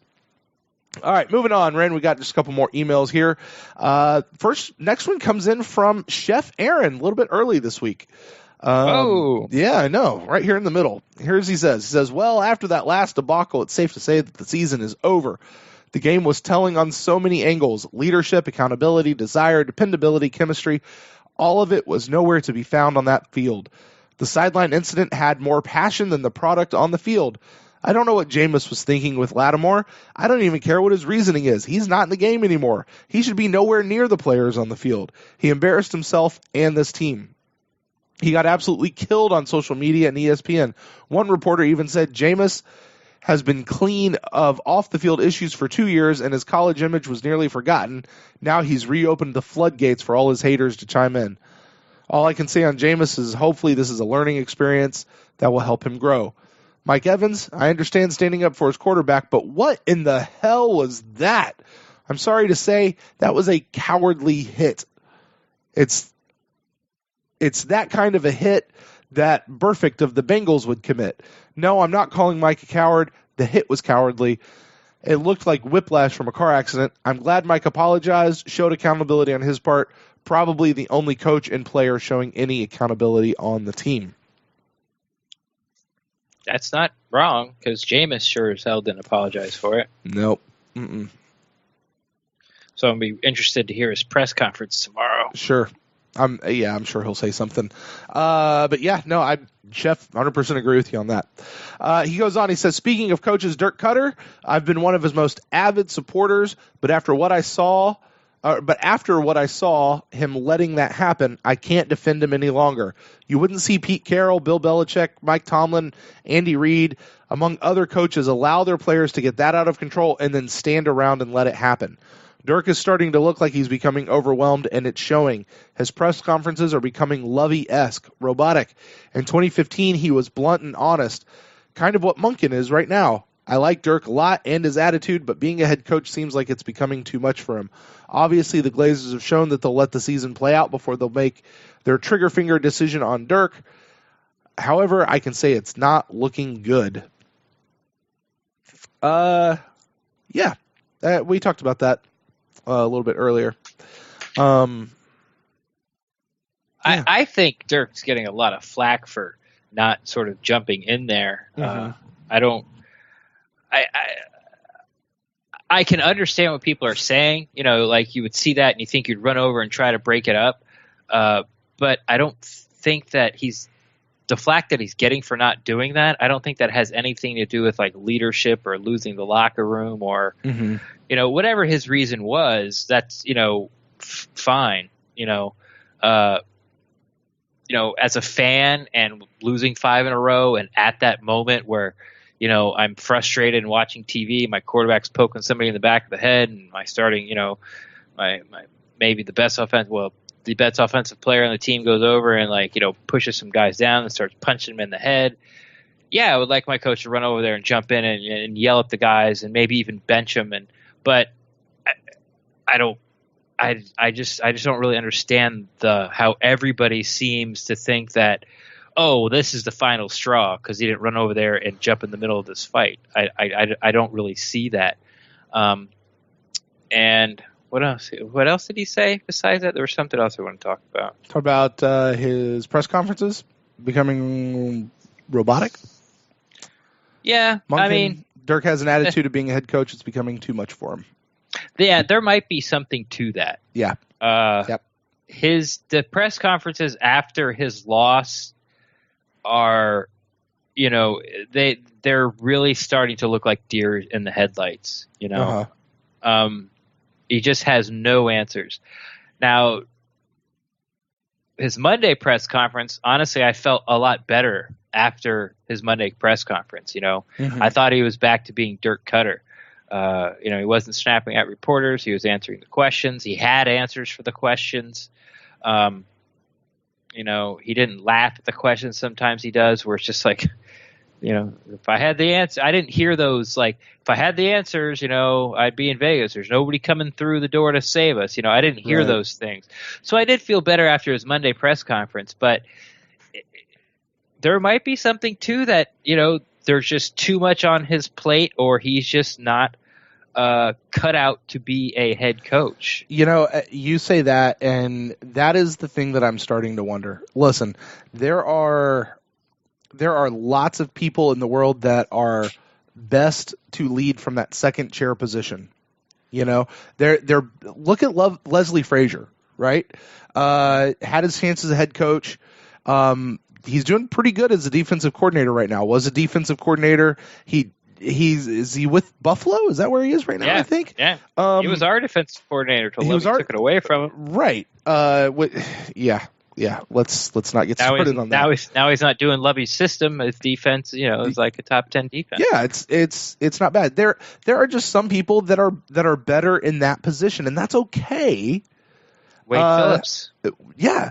And maybe Dirk Cutter's one of those. It's just the thought in the back of my head. Maybe Dirk really isn't the head coach guy. He should be a coordinator. And if that's the case, that's fine. If Dirk understands that and knows that about himself, if he's discovering that, then honestly he needs to. I don't know. But then again, you just sort of, you could look at it as he needs to grow, and he also needs to grow into the job. Yeah. We've talked about it quite a few times, especially since all this firing things come out. How the Cleveland Browns fired Bill Belichick. Sure.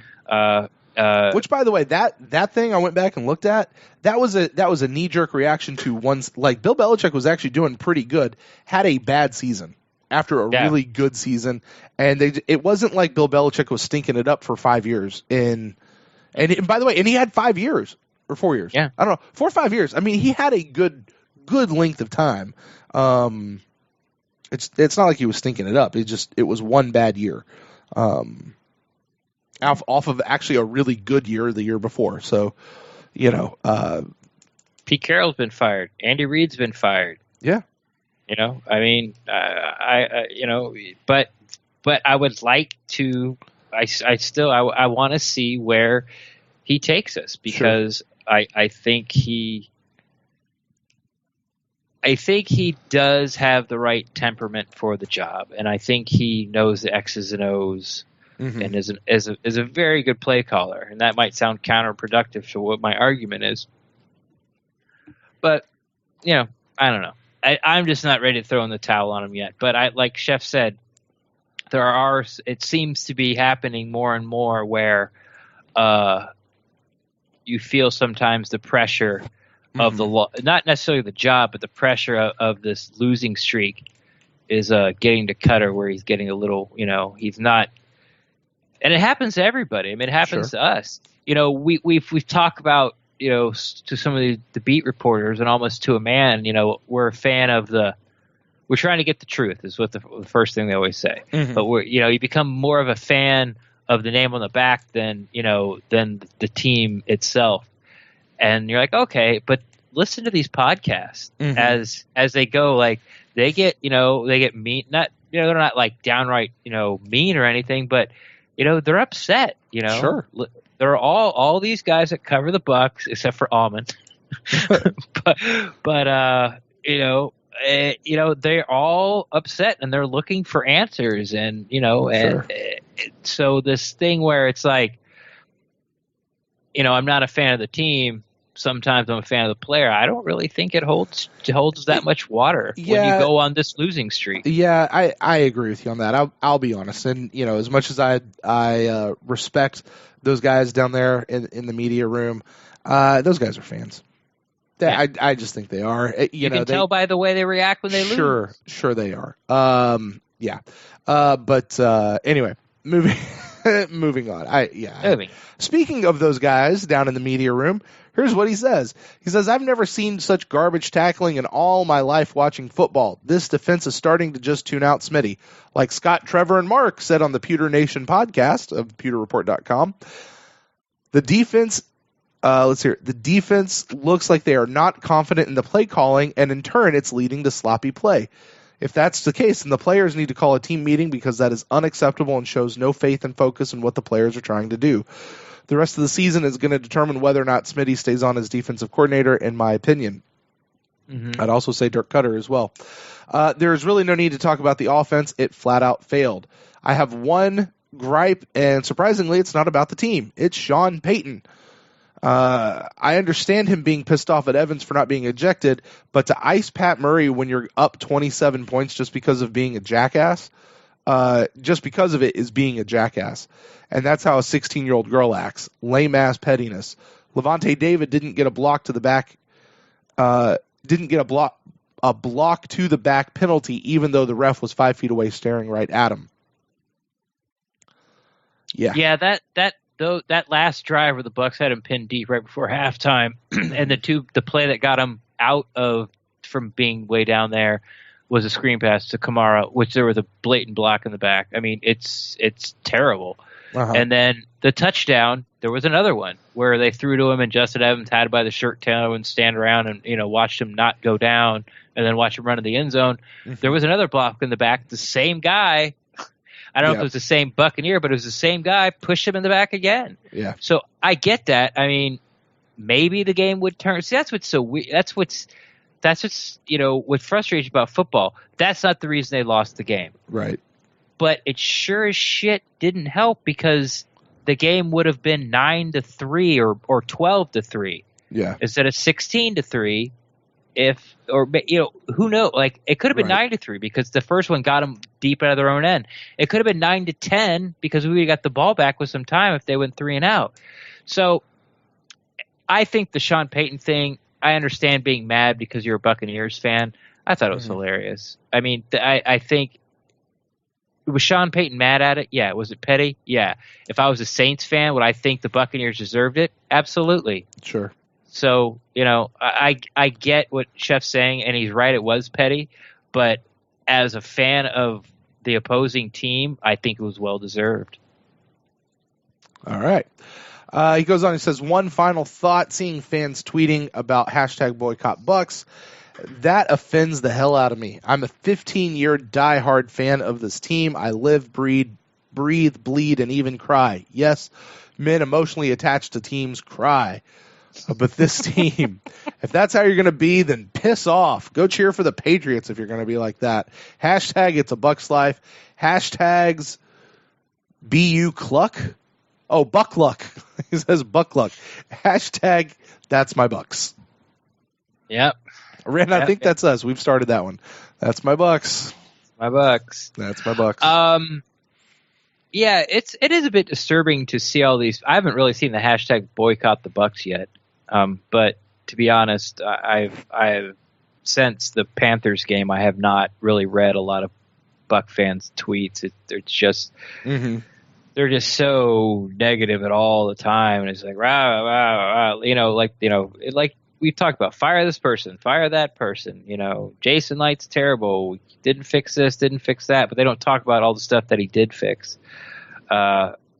Get rid of Jameis. He's terrible. He's immature, but they don't talk about how he really is only 23 years old and he's thrown for 10,000 yards. And,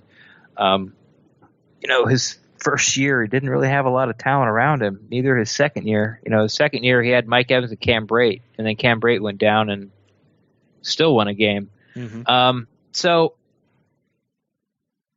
Yeah, it has been a little disturbing to see because I have seen people jumping off the bandwagon. And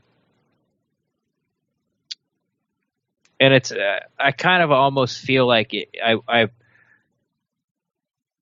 restrain myself from being like, well, saying stuff like, well, we don't need you, or I've canceled my trip.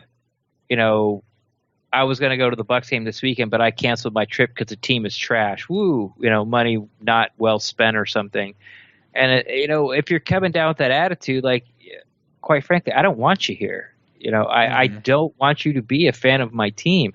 Now, what I say mounts to a hill of beans in these people's world, and I get that. I understand that wholeheartedly. But for such a rabid fan base that it was at the beginning of the year, and unite the fans. Remember that? Mm-hmm.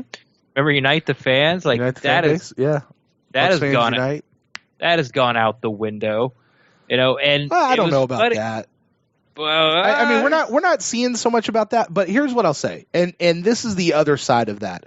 If you're just coming down to watch the Bucs play, that's fine. Okay, you want to cancel your tickets because you don't want to see the Bucs play. Okay, fine. But listen, you know what? There's a lot of other reasons to still come down and do that, and one of those reasons, Ren, is because of the Bucs Fans United. You think of the What the Buck tailgate. That does join the Buckaholics and the Bucs Uncensored guys and the What the Buck people kind of all together. The tailgate is still amazing. I had to go to the last one. It's a hell of a lot of fun. And you finally made it one? I finally made it. Yeah, I finally made it. Nice. And hopefully I'll get to one this coming week as well. I don't know. It just depends. 1 o'clock games make it infinitely harder for me to make it to those. Yeah. But it does. Anyway,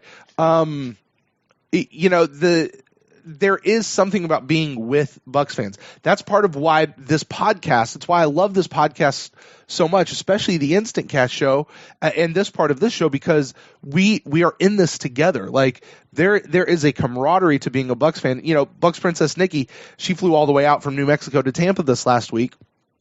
And yeah, the Buccaneers had a shit show against the Panthers. But you know what? She had a blast being around other Bucs fans and being with this community of Bucs fans. And it's there. We're certainly not pounding the drum as hard or loud as it was at the beginning of the season. But I will say it's still going strong. Oh yeah, I think there's fans that are never going to go anywhere. Yeah. But if you remember, sort of like when it was sort of fan base against fan base during the off season before the season started. Even the start of training camp, there was some of this fan base against fan base stuff, and sure. Sort of the fan bases that have been around a lot longer, have basically came out and said like, okay, where have you been now that weapons for Winston and Mike Smith second, all the stuff that the Kool-Aid we drank. And and all these people are trying to jump up front and center and be like these ginormous Buck fans. Well, and now they even said it. The older Buck fans. Sorry, I know I'm being very vague, but the ones that have been around longer said, well, we'll see what happens when the team has some losses. Strings together some losses, and it seems to be coming true. And everyone's like, they're jumping off the bandwagon. It's like. And I get it. I mean, I get it, but it was just, I don't know. I don't even know where I'm going with this. I don't remember what we were talking about. Anyway, a lot of the things that were talked about at the beginning of the season as far as fan bases seems to be coming true, because as soon as the road gets a little rocky, and let's face it, it's really rocky right now. It seems like most of social media, these people are just dipping, and not only dipping, but they're tweeting about dipping constantly. And if you want to leave then, then right. you quit talking about it. Bye, Felicia. Yeah, I think the phrase that bothers me the most, and I understand people mean it in a different way, or at least some people do, but it's the phrase that says, I'm done. And I get it. You can say really? that, man. Yeah, when people just go, man, I'm done. What that says to me is you're jumping ship. You're out, you're gone. What I think a lot of times people mean when they say that is, I'm done for right now. Like, I'm done for today. I'm done with I'm done with this game. I can't take this anymore. I don't necessarily mean that they're trying to turn in their Bucs fan card as a whole. I just think, but to me, that's what that says. When somebody just goes, these guys can't do this. This is Jameis is trash and Vernon is trash and these guys are trash and Lights needs to be fired and so does Cutter and so does Smith and let's blow the whole damn thing up. Let's bring Gruden back and hashtag blah, blah, blah. I'm done. Yeah, hashtag I'm done. That makes me go, then listen, dude. It's kind of like what Derek said to dude at the thing. Take off your jersey, leave it there. We'll find somebody who wants to wear it, if that's the way you're going to be. I think that phrase probably triggers the most with me, is when somebody just says, I'm done. Maybe it should, maybe it shouldn't. I don't know. But we all got our triggers, man. Yeah. All right, let's move on. Next email, Christian writes in. This is Chris from Alaska. Oh, all right. Chris says, good day, my friends. Love listening to your thoughts on the InstantCast show. Somebody loves that show. Says, great work. He says, at some point, this team has to figure it out. At this point, it might be next season. He says, no one other than Levante makes plays. Why Vernon Hargraves III is back in the slot after an impressive showing the week before is beyond me. Thank you. I agree. Says Mike Smith is doing so much with the rotating of repositioning of players, it's just confusing the players, and that has to stop.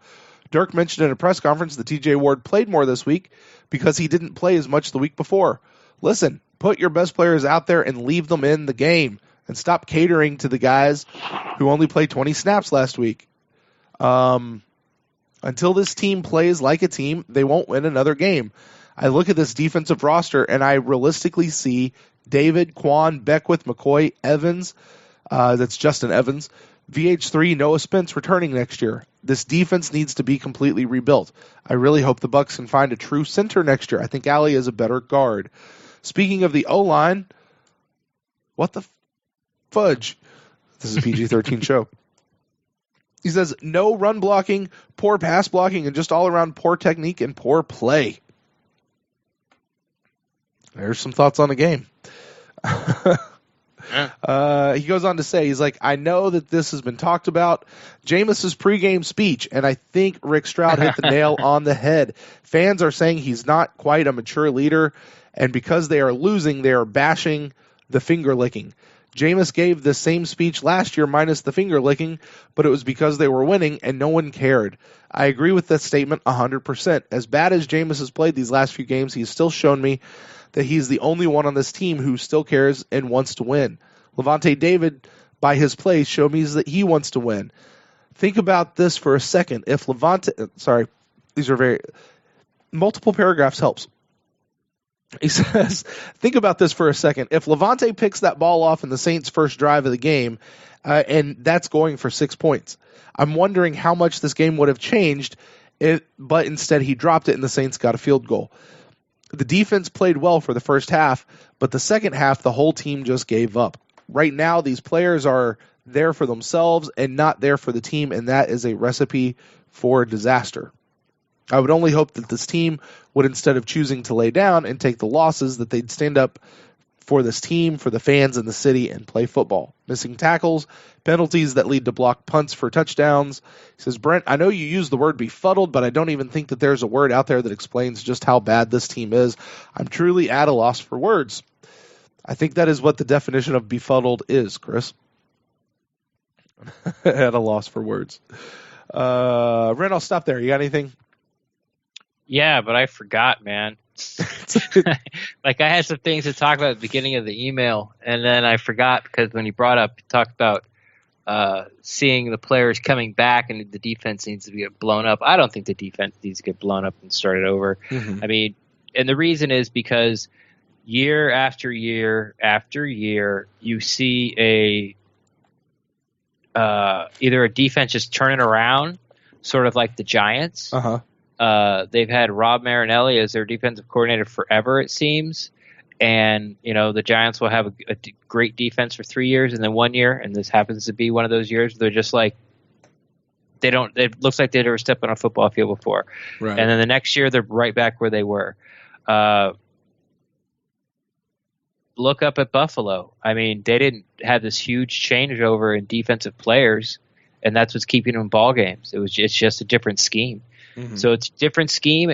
So many things go into it. What you need are good players, and there's lots of good players on the Bucs defense. I think Justin Evans is a rookie, and you see him make rookie mistakes almost weekly now. But I think he's going to be. I think he is going to be a very good player.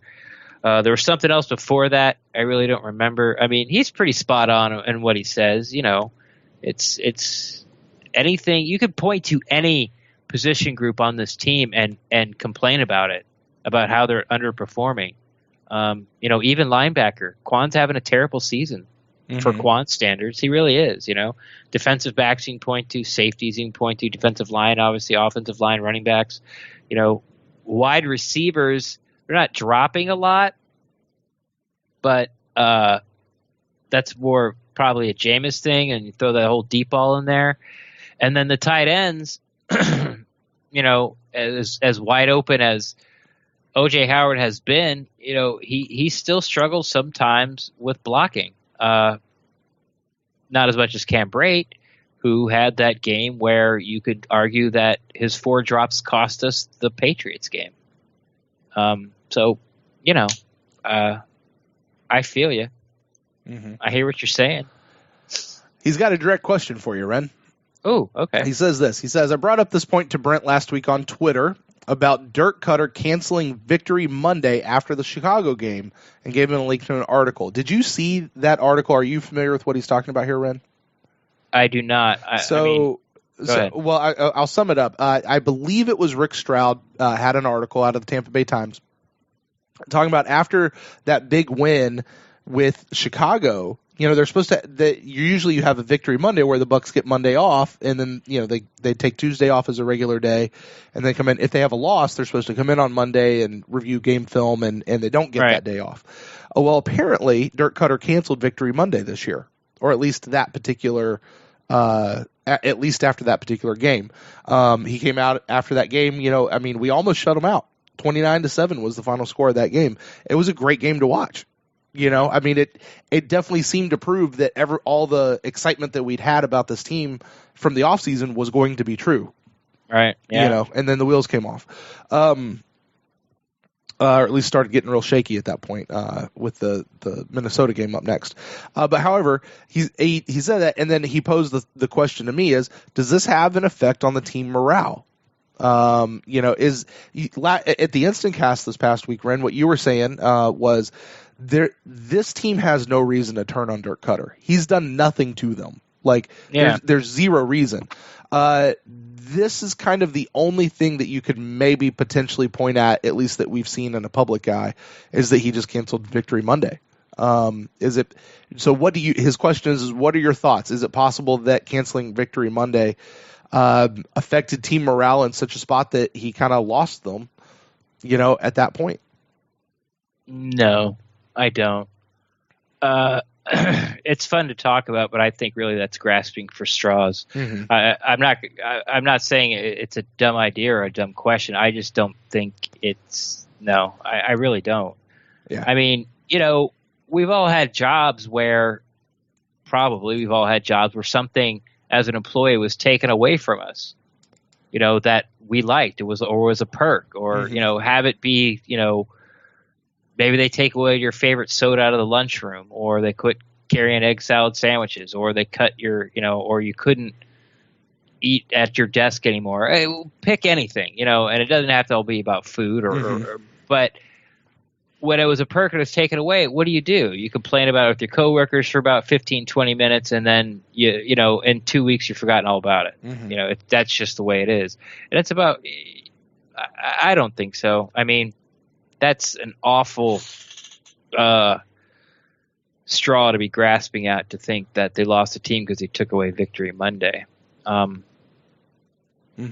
I think he probably, you know, I didn't read the article. Did he just, like, after Chicago game, just announce it and pop it on them, like, "Hey, everybody, Victory Monday's canceled"? Yeah. Or did they know about it for, like, all through OTAs and training camp, that Victory Monday was not going to be a thing anymore? Yeah, I don't know. It came after it was actually an interview I think he had with DeMar Dotson in the locker room. And apparently DeMar was pretty pissed off about not having Victory Monday. I don't know if it was in the locker room right after the game or if it was in the locker room, say, on like Wednesday when they had open locker room. And they said, hey, you guys were here on Monday. I'm not really sure which one it was, so I don't know. He finishes his email. He says, Brent and myself also said no to this. They just need to grow up, which, to be fair, that's what I said. I said, it could have an effect on team morale. It's not going to affect you to the point that you stop doing your job in playing a game. It's not going to affect you that much. Yes, it can have an effect. Not like this. Not like what we've seen. The team doesn't rebel and self-implode because Victory Monday isn't there. Yeah, if you go to Demir Dotson, hey, what are you doing here? Well, he took away Victory Monday. And, he could have known about it forever. Sure. But that's the first time, if it was Stroud, that was the first time, obviously, he noticed it because he's expecting him not to be there. Mm-hmm. And he didn't get the memo that Victory Monday is canceled. And you go up to Demir Dotson, yeah, he took away Victory Monday. It sucks. What's he supposed to say? Right.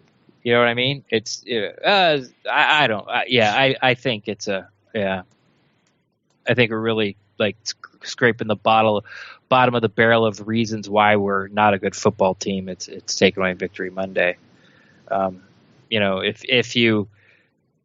If you were a player, or if I was a player on the Buccaneers, the way I'd get Victory Monday back would win some games. Mm-hmm. I mean, they've only season's half over, and they've only missed 2 Victory Mondays. So what are you really complaining about? It's not like you won 8 in a row. Sure. Sure. So he says, he finishes up, he says, thanks for reading my emails and responding. Look forward to hearing your thoughts. As always, go Bucs. Chris from Alaska. It's fun to get emails from all the way up in Alaska. Yeah, right. Yeah, thanks, Chris. Next time, break that one down a little shorter. Yeah. Did he write it in one not him, I mean you. You went on. Yeah, so long, it's in 2 paragraphs. And it's not just great for anyone out there who's writing in emails. It's always easier on a reading level and in terms of having more conversation if it's broken up a little bit more. So 3 sentences max. It would be helpful. But we'll still read it even if it comes in as one big paragraph. I'm just doing my best to try to.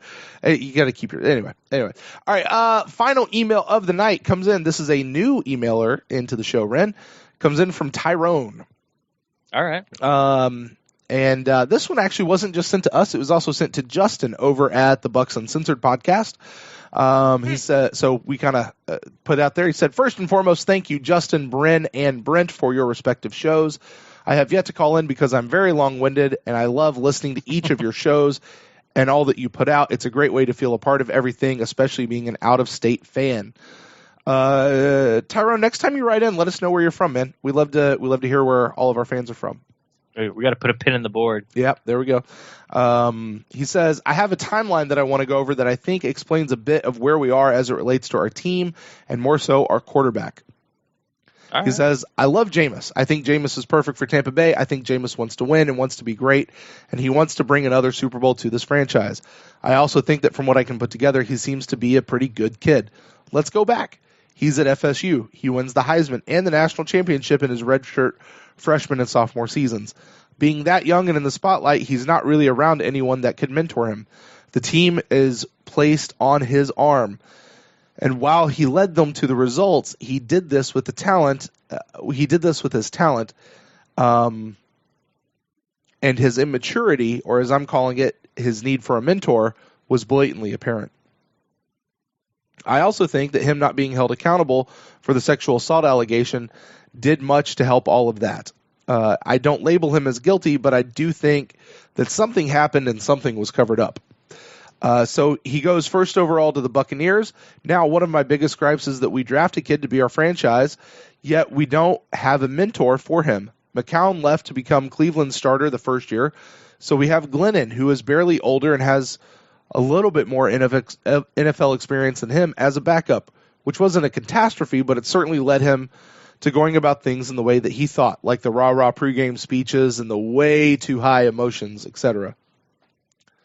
I I thought that the best free agency we moved was bringing in a guy like Fitzpatrick. And if I recall, Jameis even talked about how good it was for him to have a veteran like that to learn from. I'd love to have heard what Tom Brady and Drew Brees said to him from their post-game handshakes. I think this is a kid that wants mentorship. He wants to be great. He wants to play. Today, news came out that Jim Irsay, he's the owner of the Colts, is questioning Luck's toughness, basically because he hasn't come back from his injury. We all know that that's not Jameis. He'll probably he'll probably at his own detriment, trying to get back out there to play, even though it's through his shoulder issue. He said, I think this kid wants to be the guy for the Tampa Bay Buccaneers, and we know he has the talent to do so. I think just as an organization and partly as a fan base, we need to help him get there. Yes, he needs to improve both his play and his emotions and decision-making. But the mark of a great organization is being able to mold that. Yeah, I'll stop there. Interesting thought. Jameis, does he need a mentor?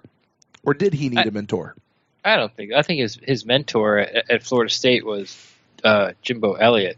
And as is all college quarterbacks, it's your head coach or the offensive coordinator or your quarterback's coach, you know. And at Florida State, it happens to be Jimbo Elliott. Well, he's not the offensive coordinator and quarterback's coach, but him and Jameis were the closest, it appeared, from a distance. And as far as becoming a pro, you know, mentor and leadership might be. I mean, Jameis's dad is still around, you know, and has, pretty active in his life. Yeah. So I'm not really sure. I can see where Tyrone's sort of connecting the dots there. I just don't happen to agree with it 100%. As far as the mentorship, what else did he talk about? He just kind of gave a timeline of Jameis's deal. He talked a little bit about Jim Irsay, a little bit. Oh, right. Yeah. Well, we know, that Jameis is going to be fine with that. The rah-rah speeches, that's just something, and even going back to the last emailer, where he talked about how Rick Stroud said, well, if you weren't mad about or didn't say anything about Jameis's eating W speech the year before, you know, the only difference was he put his fingers in his mouth and actually ate his fingers. If you didn't have a problem with it then, you know, honestly, I've always sort of had a problem with it. But he's also right, when the team's winning, if you just come out and say, I don't like the way Jameis' speech is, you're just going to get shot down. You know, you don't have a leg to stand on. Well, they're in the middle of a 5-game win streak. I think that speech started the 5-game win streak. I think that was the Chicago game. I might be off by a game. But, you know, so if you don't come out and you can't really come out and say it because you don't really have a leg to stand on. I just don't think those type of speeches are necessary in the pros, and they just can't be every game. You know what I'm saying? Yeah. You know, obviously Ray Lewis was one of the part he was famous for was his, you know, pregame inspirational speeches, but he didn't do it every week. And I'm also going to go back to how Jameis Winston, I think how he's micromanaging as he's trying to be everything to everybody on the Tampa Bay Buccaneers. You know, he's trying to be the emotional leader. He's trying to be, you know, not only the quarterback in the face of the franchise and, you know, carry, you know, the hopes and dreams of the teams on his shoulder. Now he's trying to be the emotional leader as well, and he's got to be the guy that does the pregame speech, and got to be the guy that says something, you know. 98% of the things that Jameis does, I like a lot. I just don't like his speeches. I just don't. I think he sounds silly. And if I was standing there, of course he's my quarterback, and I would you know, look at him and, you know, maybe once in a while go, hey, yeah, all right, here we go, dog, something like that. But really, I'm just doing that because he's my quarterback. Sure. You know, it's not motivating me, but, you know, that's just me. You know, here's the thing, and this is why I'm very slow to reserve judgment on this whole thing.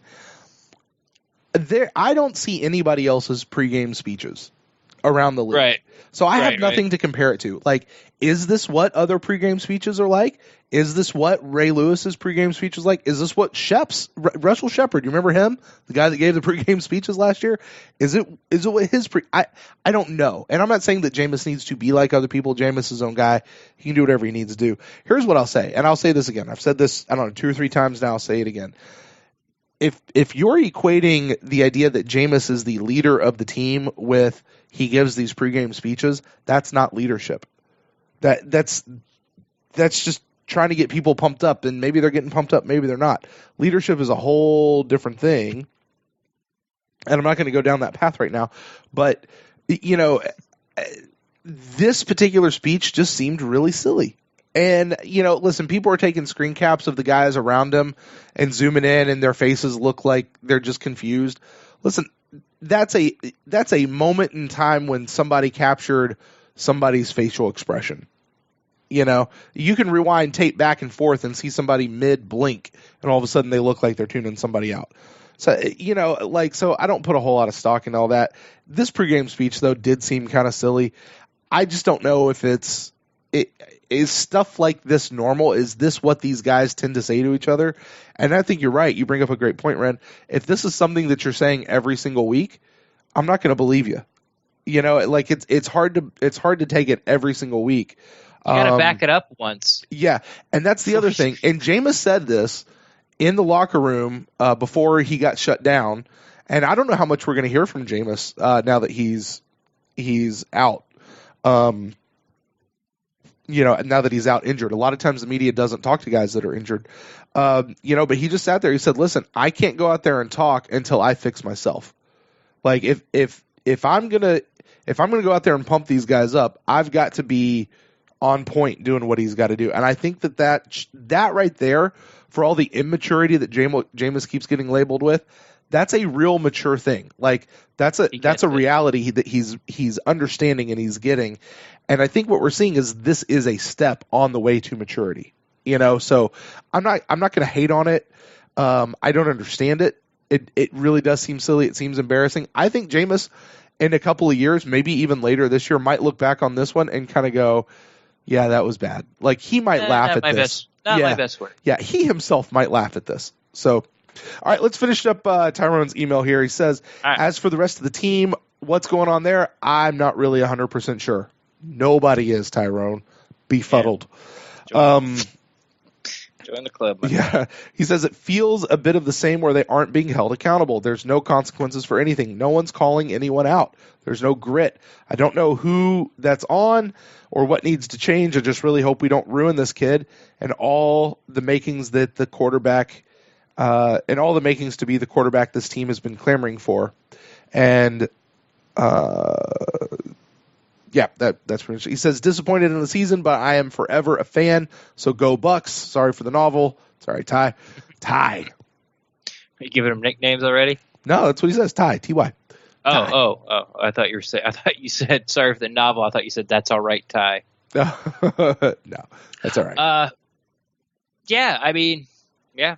I think my short-term memory's going because I had something to say and I already forgot. Yeah, I don't know. But no, thank you for your email, Ty. What's going on with the rest of the team? It's a $1 million question. I've made my thoughts known, but it is. We've discussed it at length during the podcast. We've discussed it at length. Yeah, I'm not going to recircle that. So, but I want to thank you to everyone who sent in emails. Oh, we had quite a few emails and iTunes reviews come in. So thank you to all of you guys. One of our biggest InstantCast shows. Yeah. Word's getting out, man. Yeah, followed by one of our biggest Final Thoughts episodes, actually, as far as interaction with the fans. So, hey, listen, that's going to wrap up this segment, and it's going to wrap up this episode. If you'd like to get in touch with us about anything we've talked about today, you can do that at facebook.com/thepewtercast. Find us on Twitter @thepewtercast, or if you're a little more winded than 140 characters, email us to thepewtercast@gmail.com. We do have 3 shows a week that come out. There's this one. On Saturday morning, we will have our Buck in the News show, which will be the show where Ren and I take a look at the headlines from the week, and we actually get to discuss those because we didn't really get to talk about a whole lot of those tonight, though it does seem we did talk about a few. But we'll talk about those. We'll also look at the injury report as we head into the game with the Jets this Sunday. And then, typically speaking, we will have an InstantCast show following the games. We should have one this week, I think, Ren. Just stay tuned to the Twitter account, see if it's going to be 9 or 10 o'clock.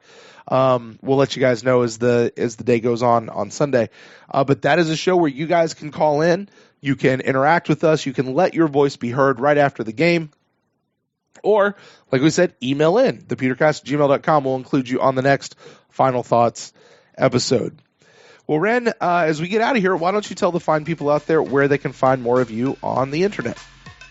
Easiest place to find me, as always, is on Twitter, REN_DAXT. I'm always down to talk Buccaneer football. And I would say if you're a little more long-winded than 140 characters, you can DM me. But if you can't get your message across in 280 characters, then don't DM. Because I did. It just went up to 280. If you guys want to find out me personally, you can connect with me at Brent Allen Live on Twitter. That's my personal account, or facebook.com/Brent Allen Live. Or like I said, anything to do with the show at the PewterCast. That's going to do it for this week, guys. So until Saturday morning, when we'll talk to you with Buck in the News, we'll close out the show as always. Go Bucs.